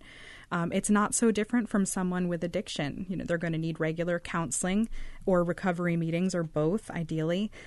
They are going to need to look at their physical health, their sleeping, their mental functioning, their thinking, and all of those things will work together to help them be successful in abstaining from substances. All right, so Ms. Kimberly, let's ask so that we as family, as a community, perhaps become more aware, but also perhaps can be a little more sensible and sensitive and helpful. Respectfully, let's not dismiss the illegal substances, but just let's focus on the legal ones. So whether it's alcohol as a drug, whether it's tobacco as a drug. At family gatherings, at social gatherings, at our work functions, let's just use alcohol, for instance. Should we not have it to serve, or should we say, you know what, those of you who are in recovery or addicts, well, you need to be able to toughen up. What do we do? How do we? It's a family gathering. It's a nice, family wedding. It's a Sunday afternoon barbecue. It's a Friday night social. I don't know. What do we do? Do we serve it? Not serve it? What do we do? It really depends on the individual. For people in early recovery, we do recommend that they try to stay out of situations where alcohol is available. Just because it's when someone is in early recovery, it's early stages. They are still working on dealing with the cravings and the urges that might come up. So it just helps them to have a substance-free environment. So as family, if you're going to invite that person over, if you absolutely have to have alcohol at that gathering, then just let them know in advance, and then they can make the choice whether they're comfortable coming or not. And if you're willing to have a alcohol-free gathering, then that's even better. It just supports the person, and it's telling them, hey, we can still have a good time and be social, and we don't need alcohol to do that. Because some people, there's this association, they watch the movie, they need nachos or popcorn or hot dogs or gummy bears or, I don't know, chocolate covered raisins. There's this association between this thing and this thing. Right. So maybe that family gathering, that barbecue, and alcohol. Right. And that's where it sometimes needs to become a change that the whole family makes in those cases where, when we're working with people who are in recovery, we're trying to teach them how to have fun without substances. You know, that life doesn't have to be boring and blah just because you're not drinking or you're not using. So if families are willing to support that, then that is a huge help to the person in recovery. Yeah, I had a conversation with a fellow long ago, and I reached out to him recently just to ask. And he had shared with me that he was an alcoholic, and in his mind he still is, even though he hasn't had a drink in I think almost as long as I've been alive by that point. And he shared just leaving work and going home. Mm-hmm. The number of places that he can buy something to drink. Right? Not just the restaurants, I mean the number of places. Right. And then he realizes how many foods, desserts, main courses that have alcohol, in it. Mm-hmm. If it's a little bit of meat, maybe they put some sort of, alcoholic beverage in it. And he thought, even those things sometimes, he has to be very careful. Yes. And I thought, wow, you just had that, nice bourbon glazed chicken. Mm-hmm. And really, wow. Right. Little things that you're not aware of. Right, and it does raise the awareness for the family, and the individual, when they're going through that. Just being more conscious of trying to help the person maintain a sober lifestyle as much as you can. And if some people might feel like, well, it's why can't they just abstain if they don't want it, and then that way we can all have fun. But I guess the question is having alcohol at your gathering more important than that person's health need? That's a question to ask, when you're trying to support that. And one of the things that we're actually doing for Recovery Month is we're having a barbecue at Caribbean Haven on Saturday for the clients who are in treatment there, for past clients and their families. So we're going to have games and food and conversation and fun, music, in a sober, safe environment. So that's a really nice opportunity, a nice way to get the families involved with our clients and for them to see that they can enjoy themselves and they can have a good time in a sober environment. Yeah, what probably in the past, and maybe even for many of us now, that barbecue equates to not just good food, but lots of libation. And the games may be of this, nature as opposed to, more wholesome things, so to speak. So having that connection and showing that, you can still have a good time and still have your wits and senses about you. Mm-hmm. And it's good to practice that, for the people in recovery and their families. So we'll have dominoes, we'll have other games too. And, so they'll get a chance to practice doing those activities without any alcohol or drugs. Wow. You know what? Mr. Wilson, ready for that quarter to break? All right. When we come back, Ms. Kimberly, as you wrap it up and share with us, so really appreciate it. Hopefully people listening will come to understand that we have a role to play in this as well. And we are as much part of this recovery effort as they are, or are we? Yes. All right. Stay tuned for Talk Today. Did you hear that Vant Motors has your sale going on now? And you get your choice on the money you'll save on your new car or truck? My sale? My choice? Really? Yeah! And they have lots of cars on sale. Some up to $7,000 off. Sounds pretty good. It gets even better. You can choose to take the full discount or you can get some or all of it as cash back. Extra cash back would be great. Exactly! And you can even use the savings to extend your warranty or service plan so you'll drive worry-free for years longer. Another good idea. If you want to upgrade with something like a new roof rack or backup camera, you can choose that too. Wow, I get to choose? Yeah, that's why it's your sale, your choice. Going on now at Vant Motors on Walkers Road, while stocks last. Congratulations, it's a boy. During the greatest events of your life, whether or not you have the right health insurance coverage should be the last thing on your mind. That's why at Fidelity Health, we are committed to helping you get matched with the right plan to suit you and your family. We offer a range of plans to suit your budget, plus access to a network of quality care throughout the Caribbean and the USA. You can relax and enjoy life's greatest moments when you are covered with Fidelity Health. Call us today at 949-7822 for a free quote. Hey, are those new glasses on Will? Yeah, we went to Optical Outlook. Wham, bam, easy exam. Finally, an exam he could pass.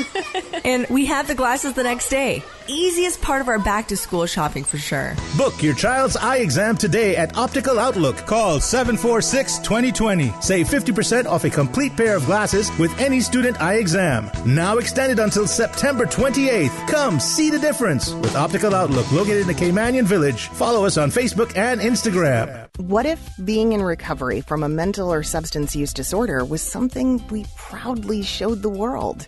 You might be surprised. Millions of people are in recovery, sharing hope, help, and support with family, friends, and community. Join the Voices for Recovery.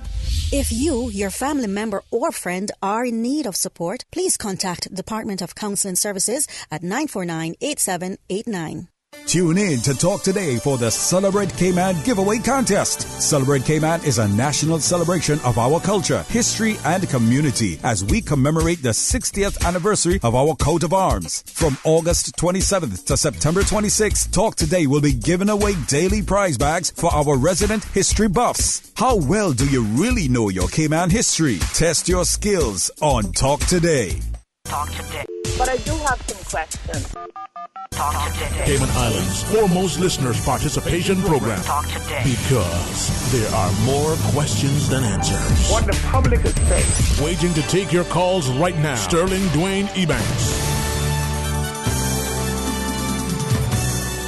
Hey, good afternoon and welcome back to Talk Today. Thanks so much for joining us, and really grateful for this opportunity to continue our partnership, with many of our government agencies. In particular, now we got a chance to talk about Recovery Month with residential counsellor Ms. Kimberly Febres. And as we look at it, this notion of addictions, I think I reflect on what you shared earlier when, we probably shouldn't make distinction between whether it's alcohol as a legal drug or it's some other illicit drug.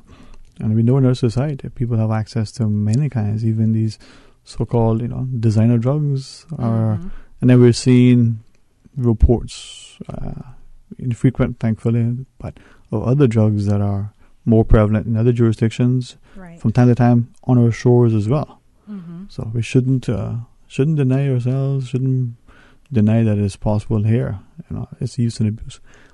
But opioids and those prescription medication as well, equally susceptible to abuse here as well. Yes, it's not as well. I'm not saying it's not as big of a problem, but it's not as prevalent as cocaine and ganja. But in the form that it has been seen as an issue here has been in prescription form. So either people might have an injury or something and they're prescribed a medication that's potentially habit forming. And then they may use too much of it. They may not use it as prescribed. And these medications are becoming easier to access on the streets, even in schools. Unfortunately, we're seeing more and more kids bringing in prescription medications that they find at home and sharing them with each other in schools, which is really dangerous. But this is something that is becoming an issue on the island as well.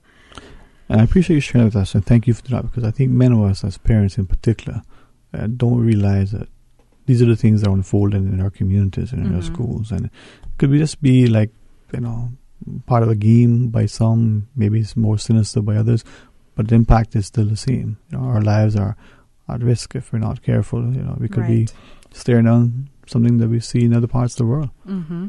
So Recovery Month is a good time to reach out to the counseling, Center, Department of Counseling Service, and see what's happening, how we can get involved. Yes, definitely. As I was saying before, with people who might be interested in seeking services at Caribbean Haven, they can call us. If family members have questions, they can reach out to us. We're there 24/7, so anytime, any day, at 947-9992. Or if you're an individual who's interested and you want to ask us some questions or get screened to be admitted, that's the number you would call. And then our outpatient counseling services as well, they're available at 949-8789. And as an individual who might be looking to reach out for help, or the family member or loved one of an individual, one thing to maybe think about if you're looking to make that decision is the purpose part of our recovery month, the purpose. And it is hard to make that change. It means changing your lifestyle. It means changing your thinking. But what can help in a lot of instances is for people to really think about their why. Why do I, not why do they use, right? We'll get to that in the treatment part, but it's more like, well, why do I want to make a change? What do I want to have happen in my life or my family life or my career that can't be achieved right now in my current condition? What needs to change in my life for me to have the life that I want, to reach the goals that I have, to be healthier, to be more present for my family, my kids, whatever it is, and to find that. And once that motivation is there, having that mindset in the beginning of the recovery process is really, really crucial, because it drives you then, So if I told you that you had to give up chocolate, for example, and I'd give you $1 to do it, would you do it? No. Okay. So if I gave you a better reason, if I said, well, if you give it up, then, I'll give you, your dream house or whatever, then maybe you might the motivation do it. Right. Yeah. So it's about finding the why, why is it important to me to make this change? And for what it's worth, I joke about chocolate. I love chocolate, and I've come to over the years to be very discerning. My children use another word, but I know what I like, and appreciating respectfully that loving chocolate or even being addicted to it isn't the same as right. So I don't want anybody to feel it. But I've tried. I've said, okay, you know what? I like to have chocolate ever so often. Let me deliberately go for a day or a week, right? And just to see how long before I get a craving for it. And when I get a craving for it, can I push past that? What does that feel like? And I thought one day, wow, if this is anything like what being addicted to something, can you imagine? I mean, this is just chocolate. Right. I don't think anybody's going to fault me too much for eating chocolate. I don't think so. Not, again, just speaking to addiction. So I asked a couple of people, adults, not children, adults. Your smartphone, your device, I want you to put it down for a time. You choose. Can you do it for 10 minutes? Can you do it for an hour? Can you do it for a day? And I've had adults start to exhibit in their minds little freakish behavior because their device wasn't accessible to them. And I thought, okay, that is addiction. I mean, in my mind. So whether it's the chocolate, whether it's your electronic device, and these are not important people that can't be reached otherwise. Just put your device down. So I want to say that to people that try to be sensitive and sensible about others who have an issue of addiction, whether it's an illicit drug or alcohol or some other drug, and let's see how we can be part of that recovery and helping them. Right. If anyone had to think about giving up anything that was familiar and comfortable for them, then they would have a small taste of what it's like for someone who has an addiction. So then adding on top of that the chemical dependency, and it just is so that much more complex. It is, and this is why I look forward to this discussion. It's part of the reason why I try to reach out to at least try to understand. But, if you've never walked that way, if you don't have an insight, because there are many of us, thankfully, we don't know what, a cigarette or alcohol or some other drug is like. We've never done it. There's some of us wish we hadn't. Final thing I want to share with you and our listeners. So 3 individuals, I got a chance to just now and again chat with them, and they were sharing with me that when they were addicted to whatever substance compared to where they are now, they can't believe the significant difference in their minds, how much better they are. In some cases, they may even be, how did he put it? Much more fun, but now than he was then. I'm not quite sure that's the case. But even so, he's able to remember. He's able to engage and interact. The business ideas that he has, the things he wants to do. Whereas he thought that, he was a cat's meow back then, now, so much better. The relationships that he lost, and one or two he's been able to rekindle. So getting into recovery and being there, is an improvement. Mm-hmm. And so for those who are struggling, don't give up, Right, exactly. And sometimes it is hard to see that when you're in it Mm. because it is comfortable and it is familiar. Even if it might not be healthy, even if it's destructive, it's what you know. So we like to stay with what we know. And the prospect of having a different life or having to go through life without the substance that you've been using to cope is really scary. But what we have just seen so many times I can't even count is that the risk of going into the unknown is worth it. It's worth it. It's the benefit of what you can get on the other side so far outweighs the comfort that you might feel in the moment before you make a change. All right.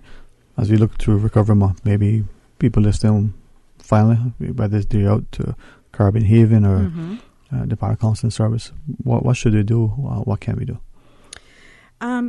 Ask questions, call us, ask how you can get involved.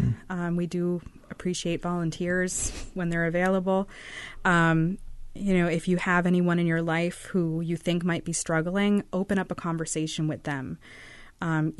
We, as individuals, we can't necessarily change the world, but we might be able to change the experience of one person that we relate to. So if everyone just becomes a little bit more open with someone in their life, then the community will change as a whole. One person at a time. Right? Yes.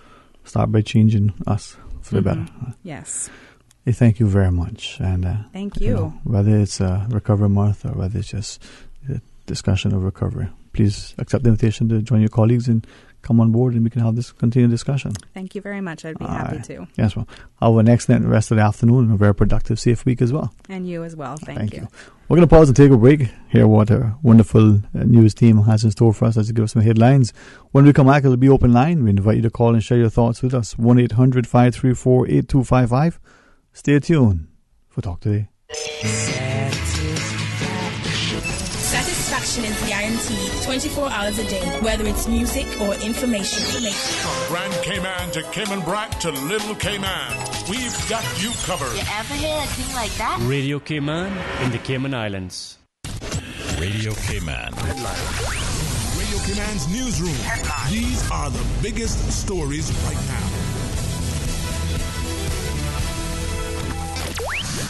Government employees are getting a 5% cost of living increase in their September paychecks. The Premier made the announcement just a short time ago during his address to the Legislative Assembly on Cayman Brac. The COLA is retroactive from July 1st, 2018.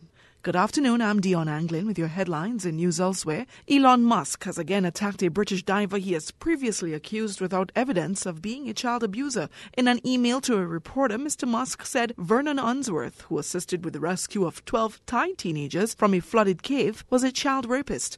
Mr. Unsworth's lawyer said the allegation was completely false. Mr. Musk had earlier apologized for calling Mr. Unsworth a pedo. Facebook and Twitter have said that they took too long to tackle foreign campaigns to meddle in U.S. elections. Responding to lawmakers, Facebook's chief operating officer, Sheryl Sandberg, said the social network was too slow to act on election interference. Twitter's chief executive, Jack Dorsey, said his platform was unprepared and ill-equipped for the weaponization of debate. And Kim Kardashian West says she's fighting to free a prisoner who was sentenced to life for drug possession. The reality star says Chris Young was given an unfair punishment and that the laws really have to change. In May, Kim met with U.S. President Donald Trump to discuss the release of another prisoner, Alice Marie Johnson, who was freed a month later. That's a wrap of your headlines. I'm Dion Anglin. Radio Cayman, the voice of the Cayman Islands. What's happening in your community? News and information, music and more. You can find us. www.radiocayman.gov.ky. Like us on Facebook and follow us on Twitter. Radio Cayman is your choice, your voice for today's biggest news. Radio Cayman.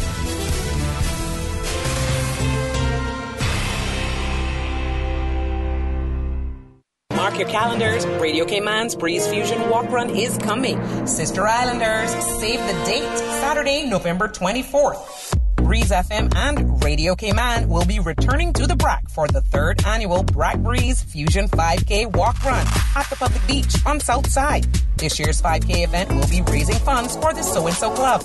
Registration is only $15 for adults and $10 for kids. For more information, visit caymanactive.com. King Sports Center takes pride in being more than just an ordinary gymnasium.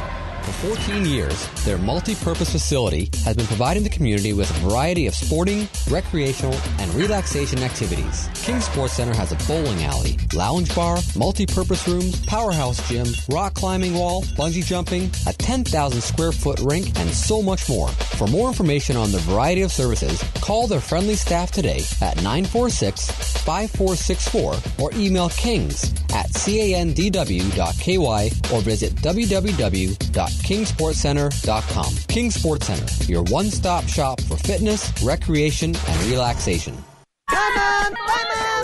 Hey, are those new glasses on Will? Yeah, we went to Optical Outlook. Wham, bam, easy exam. Finally, an exam he could pass. And we had the glasses the next day. Easiest part of our back-to-school shopping for sure. Book your child's eye exam today at Optical Outlook. Call 746-2020. Save 50% off a complete pair of glasses with any student eye exam. Now extended until September 28th. Come see the difference with Optical Outlook, located in the Caymanian Village. Follow us on Facebook and Instagram. The Advance Automotive Chevrolet $10,000 birthday giveaway is still on. Buy any new Chevrolet from Advance Automotive and enter to win $10,000 cash. Entries close 1st of December or after 100 cars sold, whichever comes first. Pick up a brand new Chevrolet Trax compact SUV, the most equipped SUV in its class. Now reduced to just $19,995. Get the best deal in Cayman and enter to win $10,000 cash. Visit the showroom on Owen Roberts Drive or visit AdvanceChevrolet.com for more details today. Talk today. But I do have some questions.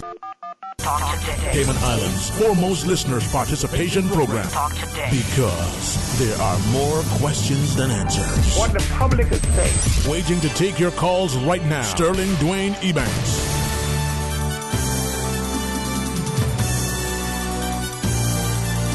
Good afternoon and welcome back to Talk Today, and thank you for joining us. For the remainder of the program, let's have some open line and you can share your thoughts with us. 949-8037 or 1-800-534-8255. You can continue talking about the importance of, the cost of living and the potential we could see for inflation. Just quickly during the break, fielded a call from someone who had shared. She said, she was hearing that civil servants would be getting sort of a salary increase. And she was wondering if that way she's been noticing that the prices and the shelves in the supermarkets and around the country have been inching up over the last few months. She relayed quickly that she always seems to think that somehow the private sector gets wind of an expected or potentially discussed salary increase for civil servants, and then in order to offset that, the increase that they feel will come as a result of higher taxes and the cost of doing business, they raise their prices, and also because their employees will start to agitate for higher wages because civil servants are getting it, so therefore they should get it. Now she says it's important that employees are paid and rewarded for their services, but is there a way to ensure that we contain costs? She said that her business, she looks at it over the last few years. She's recognizing that her margins are lower. Yeah, she tries to pay her staff, a competitive wage, reward them for their productivity. But she's finding whether it's rents, whether it's the cost of having to borrow sometimes to, finance some of her operations, whether it's through an overdraft or whether it's through, a capital acquisition, and she does the like. She's saying that the increasing interest rates, the increased costs for insurances and the like, they're all adding, making it more and more, and as they add up, they're making her profits less and less. Now, what is that like for the economy, and what are we doing? Well, what is your view? The cost of living versus, the quality of life that we're having in our country. Now, something that she said she wanted to get to, but recognizing I was getting back to the break, she said quickly, the earlier callers who were talking about the need for the country to look at its costs relative to, energy consumption. She thought, could the government perhaps be a leader in that respect and ensure that those who are using alternative energy aren't necessarily being penalized in some way, and for those who are not, equally.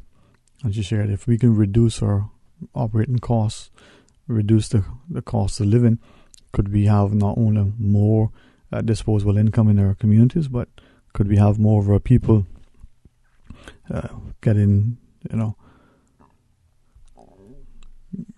that access to capital on a perhaps less expensive basis. She said recently she was speaking to her bankers. They wanted to acquire a new building, buy some new equipment, do different things to expand. But the banks were willing to lend, based on security and the like, but made it very clear that they would lend for certain things, but not for, operating costs and ongoing maintenance or the like. And she thought, well, these are part and parcel of our operation. If it weren't that they had the resources, then they wouldn't necessarily get, the sort of access to the banking and the finance. So what would that mean for that, startup business when they want to borrow? She recognizes that the amount that she's paying in interest is perhaps maybe lower than some, again, because they can negotiate. Maybe they have additional resources that they can leverage from the bank's perspective and give the bank a comfort level.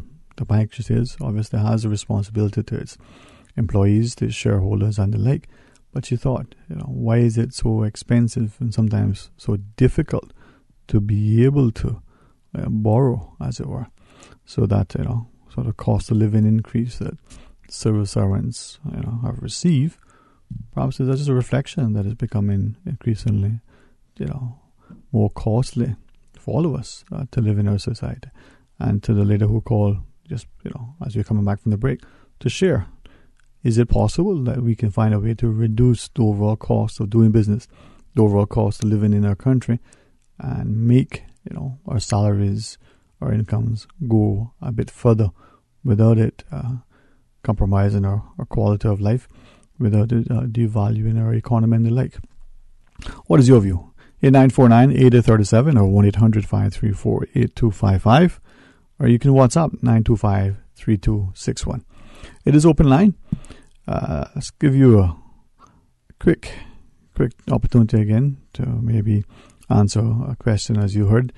We're partnering with Celebrate Cayman, and as we go through it, we want you to, be a part of understanding, our history and in particular our coat of arms. So we had a number of questions. Some we'd asked and still pending, but we'll ask them again. But let's ask another question, and perhaps this one may be of interest to us. Says, what does the coil of rope on which the turtle rests in the coat of arms represent? So that coil of rope that is there, or what does that represent on our coat of arms? In 949-8037 or 1-800-534-8255. In partnership with Celebrate Cayman, as we celebrate our 60th anniversary of our coat of arms. A little prize packet here for you to collect. Learn a bit about our coat of arms and our history, and maybe rekindle the pride into, among our people. So the question, looking for the correct answer. What does the coil of rope on which the turtle rests in the Cayman's coat of arms represent? So, what does that coil of rope represent as we look at our coat of arms? Give us the correct answer, and we have a little prize packet here for you. Happy to have this continued partnership with our Celebrate Cayman, and as the Legislative Assembly is meeting on the BRAC, they had a little celebration over there as well. We know they kicked things off with a celebration in the UK in the early part of the year. They had one here too. So let's continue celebrating for the next couple of years. Let's go to our phones though. Hey, good afternoon and welcome. You're on Talk Today. Hello, good afternoon. Okay.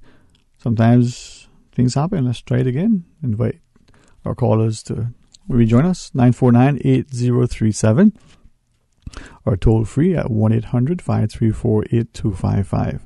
And if you want, you can send us your thoughts on our WhatsApp, 925-3261. Hey, you call and you answer the question correctly, you got a prize packet. You don't get it correct, well, at least you know that's not the right answer. All that means is that there is something else out there who may have it. What does a coil of rope on which that turtle rests in the coat of arms represent? And answer that correctly, and you get, 2 prizes. You get to hear that sort of muscular frame who answers the phone say hello to you. And you also get the correct answer. Means that you get a prize from us as well. 949-8037 or toll free at 1-800-534-8255. If you're going to WhatsApp, you got to send a voice note or text it and send it through. Let's go to our phones though. Good afternoon and welcome. You're on Talk Today. Good afternoon. Afternoon. How are you today? Very well, thank you. And how are you doing? Oh, I am blessed and very thankful. Praise God. Amen.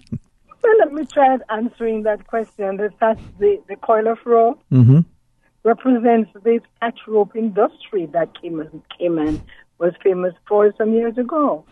Yes, Mom. That's what we've been told, and that's what I believe is the correct answer. So, congratulations to you. Thank you very much. It's an interesting place in which we live. To look back to, how we, even that rope today, how invaluable it is to our history and how important. So, congratulations to you. Please do not disconnect. Let us take your details, and then you can come by Radio Cayman and collect your little prize packet. All right. Thank you. All right. Congrats again, and it's excellent, to be able to share a bit of a history with our people. It's interesting, though. Some of us who deliberately, consciously, either through the archive or through reaching out to some of the recorded resources that we have, and very importantly as well, speaking to our parents and grandparents and older folk in our society, benefiting from their counsel and wisdom and knowledge and experience and recollection, and have them share with us. Still, much of our history is oral. We need to make sure that we record it, make sure that we, remember it, and that we can recall and share it with our family and our friends, because it's seemingly fading into oblivion. Now, let's ask another question. Why not? What would be an interesting question to get us on our way? Let's go back to near the beginning, a question that has stumped, that we still leave on the table.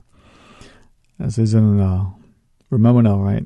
We had, for those who are joining us, the commissioner at the time that there's a proposal for the coat of arms, we're told was Major Alan H. Donald. That was a question that was asked and answered. That year in which Commissioner Donald was putting forward a proposal for a coat of arms was in 1957. So we asked the date that the proposal for the coat of arms was approved by a resolution in our assembly. That was on April the 3rd, 1957. So the question that we want to ask, following on from that, is on what date did the government, issue a notice, asking all interested Caymanians to come forward with an idea with some illustrations and drawings for how the coat of arms should look, basically. So we know the year is 1957. Make it easy, give you another hint. It's probably in April 1957. So what was the date in April 1957? We had a couple of good answers, close to, but no dice. So anybody want to try to answer it? What date did the government issue a notice requesting that all interested Caymanians who had ideas on, put forward a coat of arms? Let's try our phones. Hey, good afternoon and welcome. You're on Talk Today. Hello, is it the 27th of April? 27th of April, 1957? Is that what you're saying? Yeah. Okay, well, that's not a bad answer at all, but why the 27th of April? I'm curious. I don't know, I just say that was my lucky number. That's it. Hey, I like the number 2 and I like the number 7 together, even better. No, but very close, you know. Can I get the next guess? Let me ask my judge here. Can she get the next guess? One guess per caller? No, he said give you one more guess. All right, you have another chance at it. Go ahead. You say it's close, right? You say it's close, yeah. Is it the 29? No, not quite. But that one has stumped a number of people so far. You will call back, Thank you so much. All right, so we're gonna make it easy as we can, right? It's in April 1957, so you only need a day now, and that the government issued a notice requesting people to come forward with ideas. Let's go to our phones. Hey, good afternoon and welcome. You're on Talk Today. Yes, is it the 26th? No. 25th? No. All right. Higher? I can't hear. Okay. All right. And but it's in April 1957, which it's a good month, and maybe we'll do that. Now, we're also going to ask another question. Got to keep it in chronological order, as we go forward. But that's an interesting question. That has stumped us. I know we have a final break remaining, but maybe we'll take a call before the break. Let's ask my guy here to see what we're doing. We're taking the break, and when we come back, if you want to play along, some of us like trivia, some of us love history. Hey, some of us just love. Stay tuned for Talk Today. Okay, thank you. Can you please read the bottom line? E, P, look like C, F, and I believe the last one is D. The Lions Club of Tropical Garden Product presents free vision screening on Saturday, September 8, 2018 at the Lions Club of Tropical Gardens Pink Shop in Elizabethan Square. The Lions Club of Tropical Gardens will be providing free vision screening presentation on glaucoma by Optical Outlook. Screening starts from 10:30 a.m. until 2:30 p.m. Free vision screen by Dr. Krishnamani. Partly sponsored by the Jamaica National Building Society. Remember, your vision is nothing to play with. Get tested on Saturday, September 8th at the Lions Club of Tropical Gardens Pink Shop in Elizabethan Square.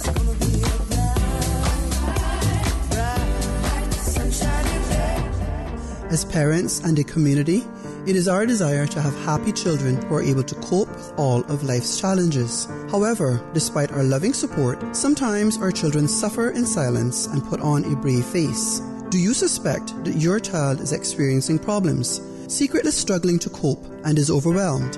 If there is a possibility that they are anxious, experiencing troubling thoughts, and are suffering in silence, it is important to seek professional help. The Ministry of Community Affairs, in partnership with the Alex Panton Foundation, is hosting 5 community presentations on self-harm prevention this month and in September. These free talks cover how to spot the warning signs and who to turn to for expert advice. A question and answer will follow each talk. To get more information on the dates and venues of these presentations, please call 244-2426 or visit the Cayman Islands government website today. Tune in to Talk Today for the Celebrate Cayman giveaway contest. Celebrate Cayman is a national celebration of our culture, history, and community as we commemorate the 60th anniversary of our coat of arms. From August 27th to September 26th, Talk Today will be giving away daily prize bags for our resident history buffs. How well do you really know your Cayman history? Test your skills on Talk Today. But I do have some questions. Cayman Islands' foremost listeners' participation program. Because there are more questions than answers. What the public is saying. Waiting to take your calls right now. Sterling Dwayne Ebanks. Good afternoon and welcome back to Talk Today. Thank you for joining us and thanks for playing along. And hopefully, none of us love trivia. We go to quiz nights and we do stuff at home and in our schools and all the like. We're going to our phones. Hey, good afternoon and welcome. You're on Talk Today. Sterling? Uh-huh.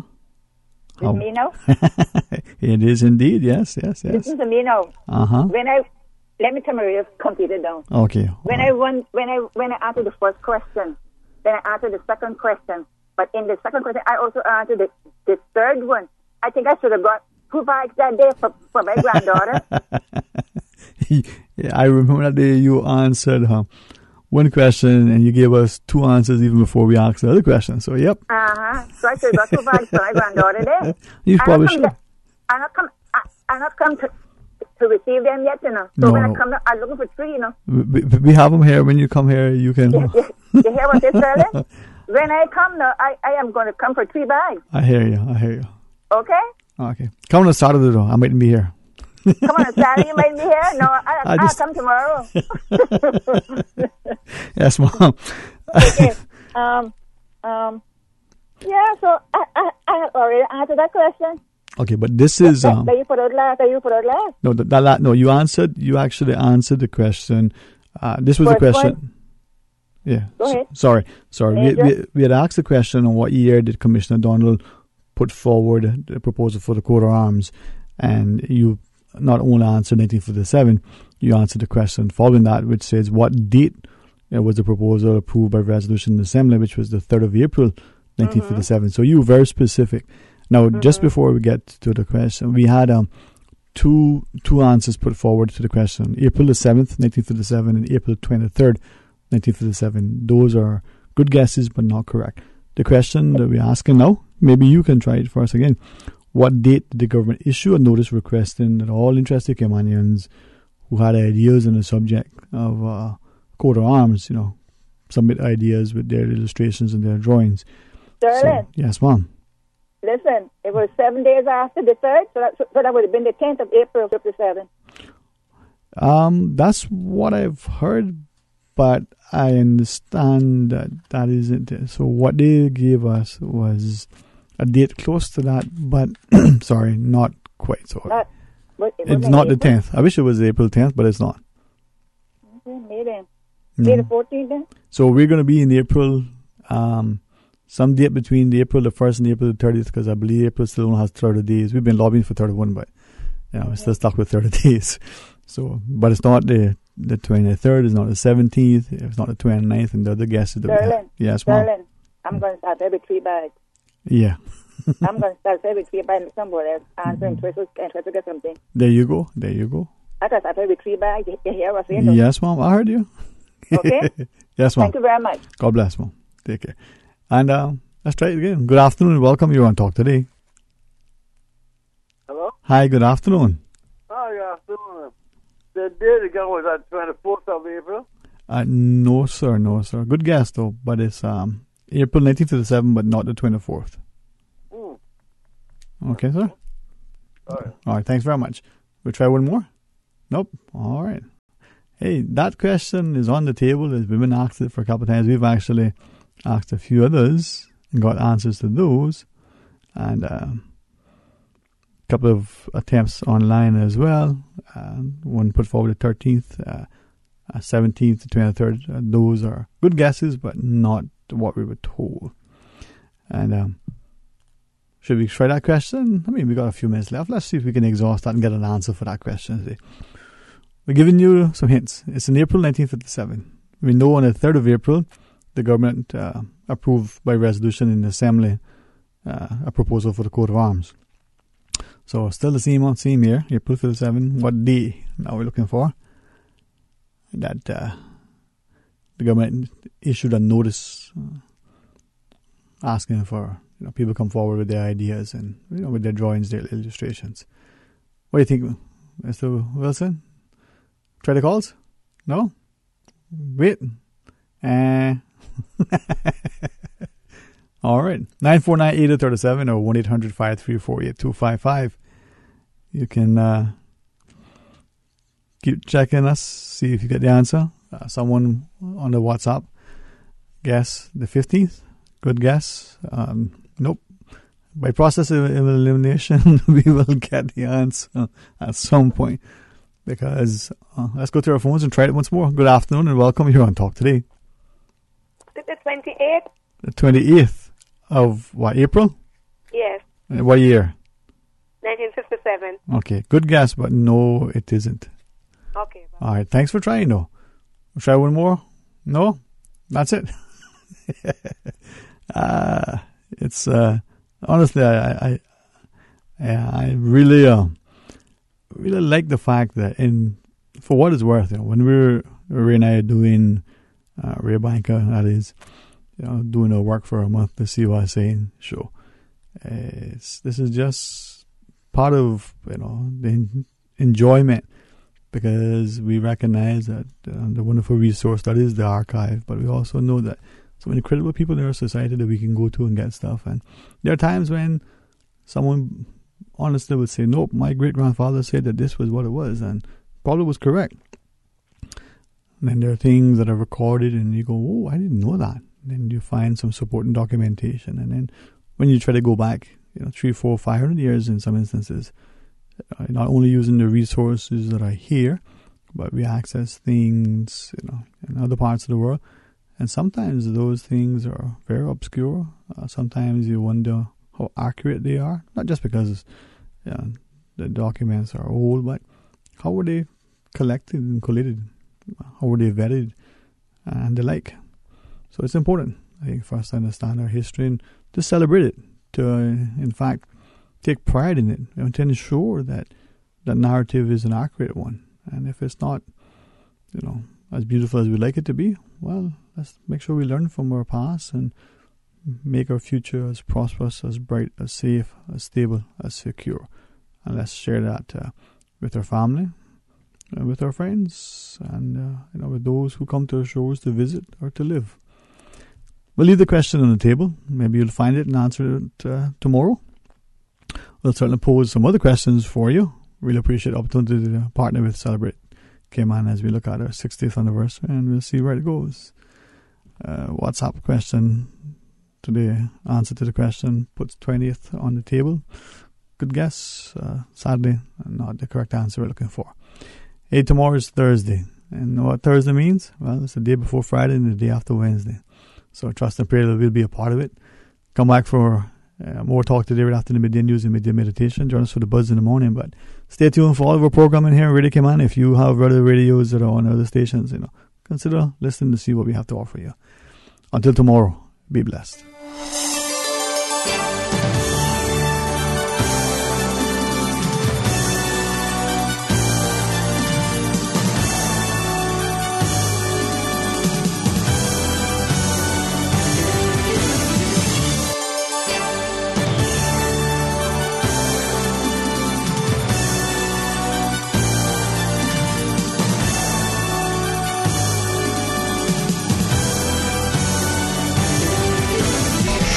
Community radio with a different appeal. The voice of the people. Security through adversity.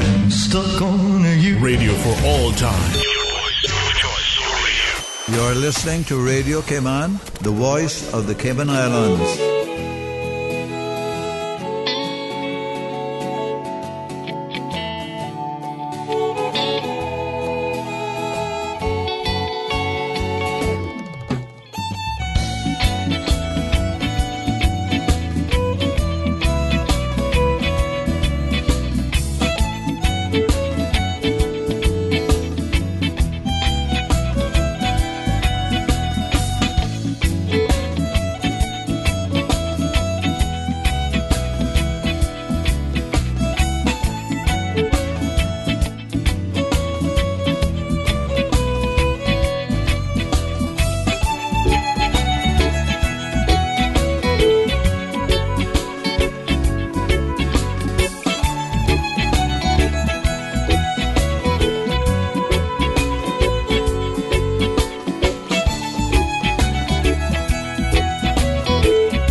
LA proceedings again coming to you from Cayman Brack. We are on a break right now. You can hear everything on our sister station Breeze 105.3. Meanwhile, here on Radio Cayman, continuing to salute past icons from our music fraternity. Of course, rest in peace, Greggy G and Mr. Melvin Augustin. Thank you for the music.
Did you know that in the event of a hurricane, water designated for the purposes of drinking, cooking, and bathing must be disinfected before use? Water may be disinfected either by boiling or through the use of chlorine bleach. To disinfect through boiling, simply leave the water on the fire for 1 minute after it begins to boil. To disinfect with bleach, add 3 ounces of chlorine bleach to every 1,000 gallons of water.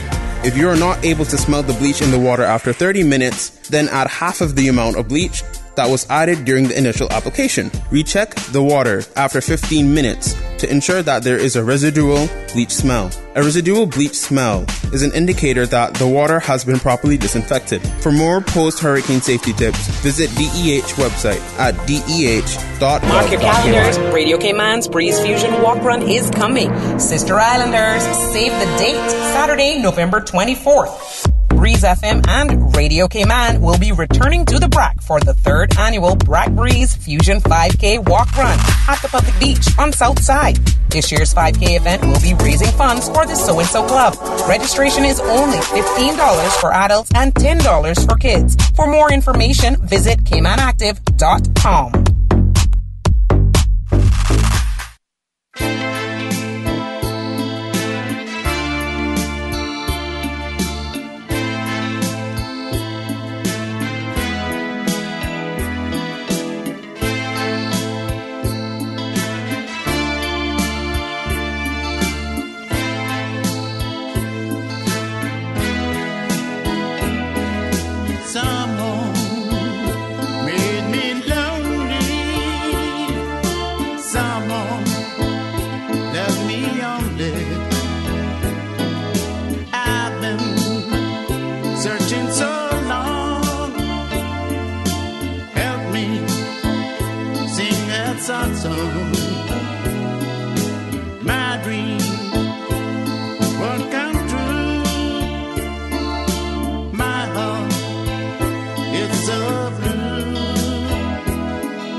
The game.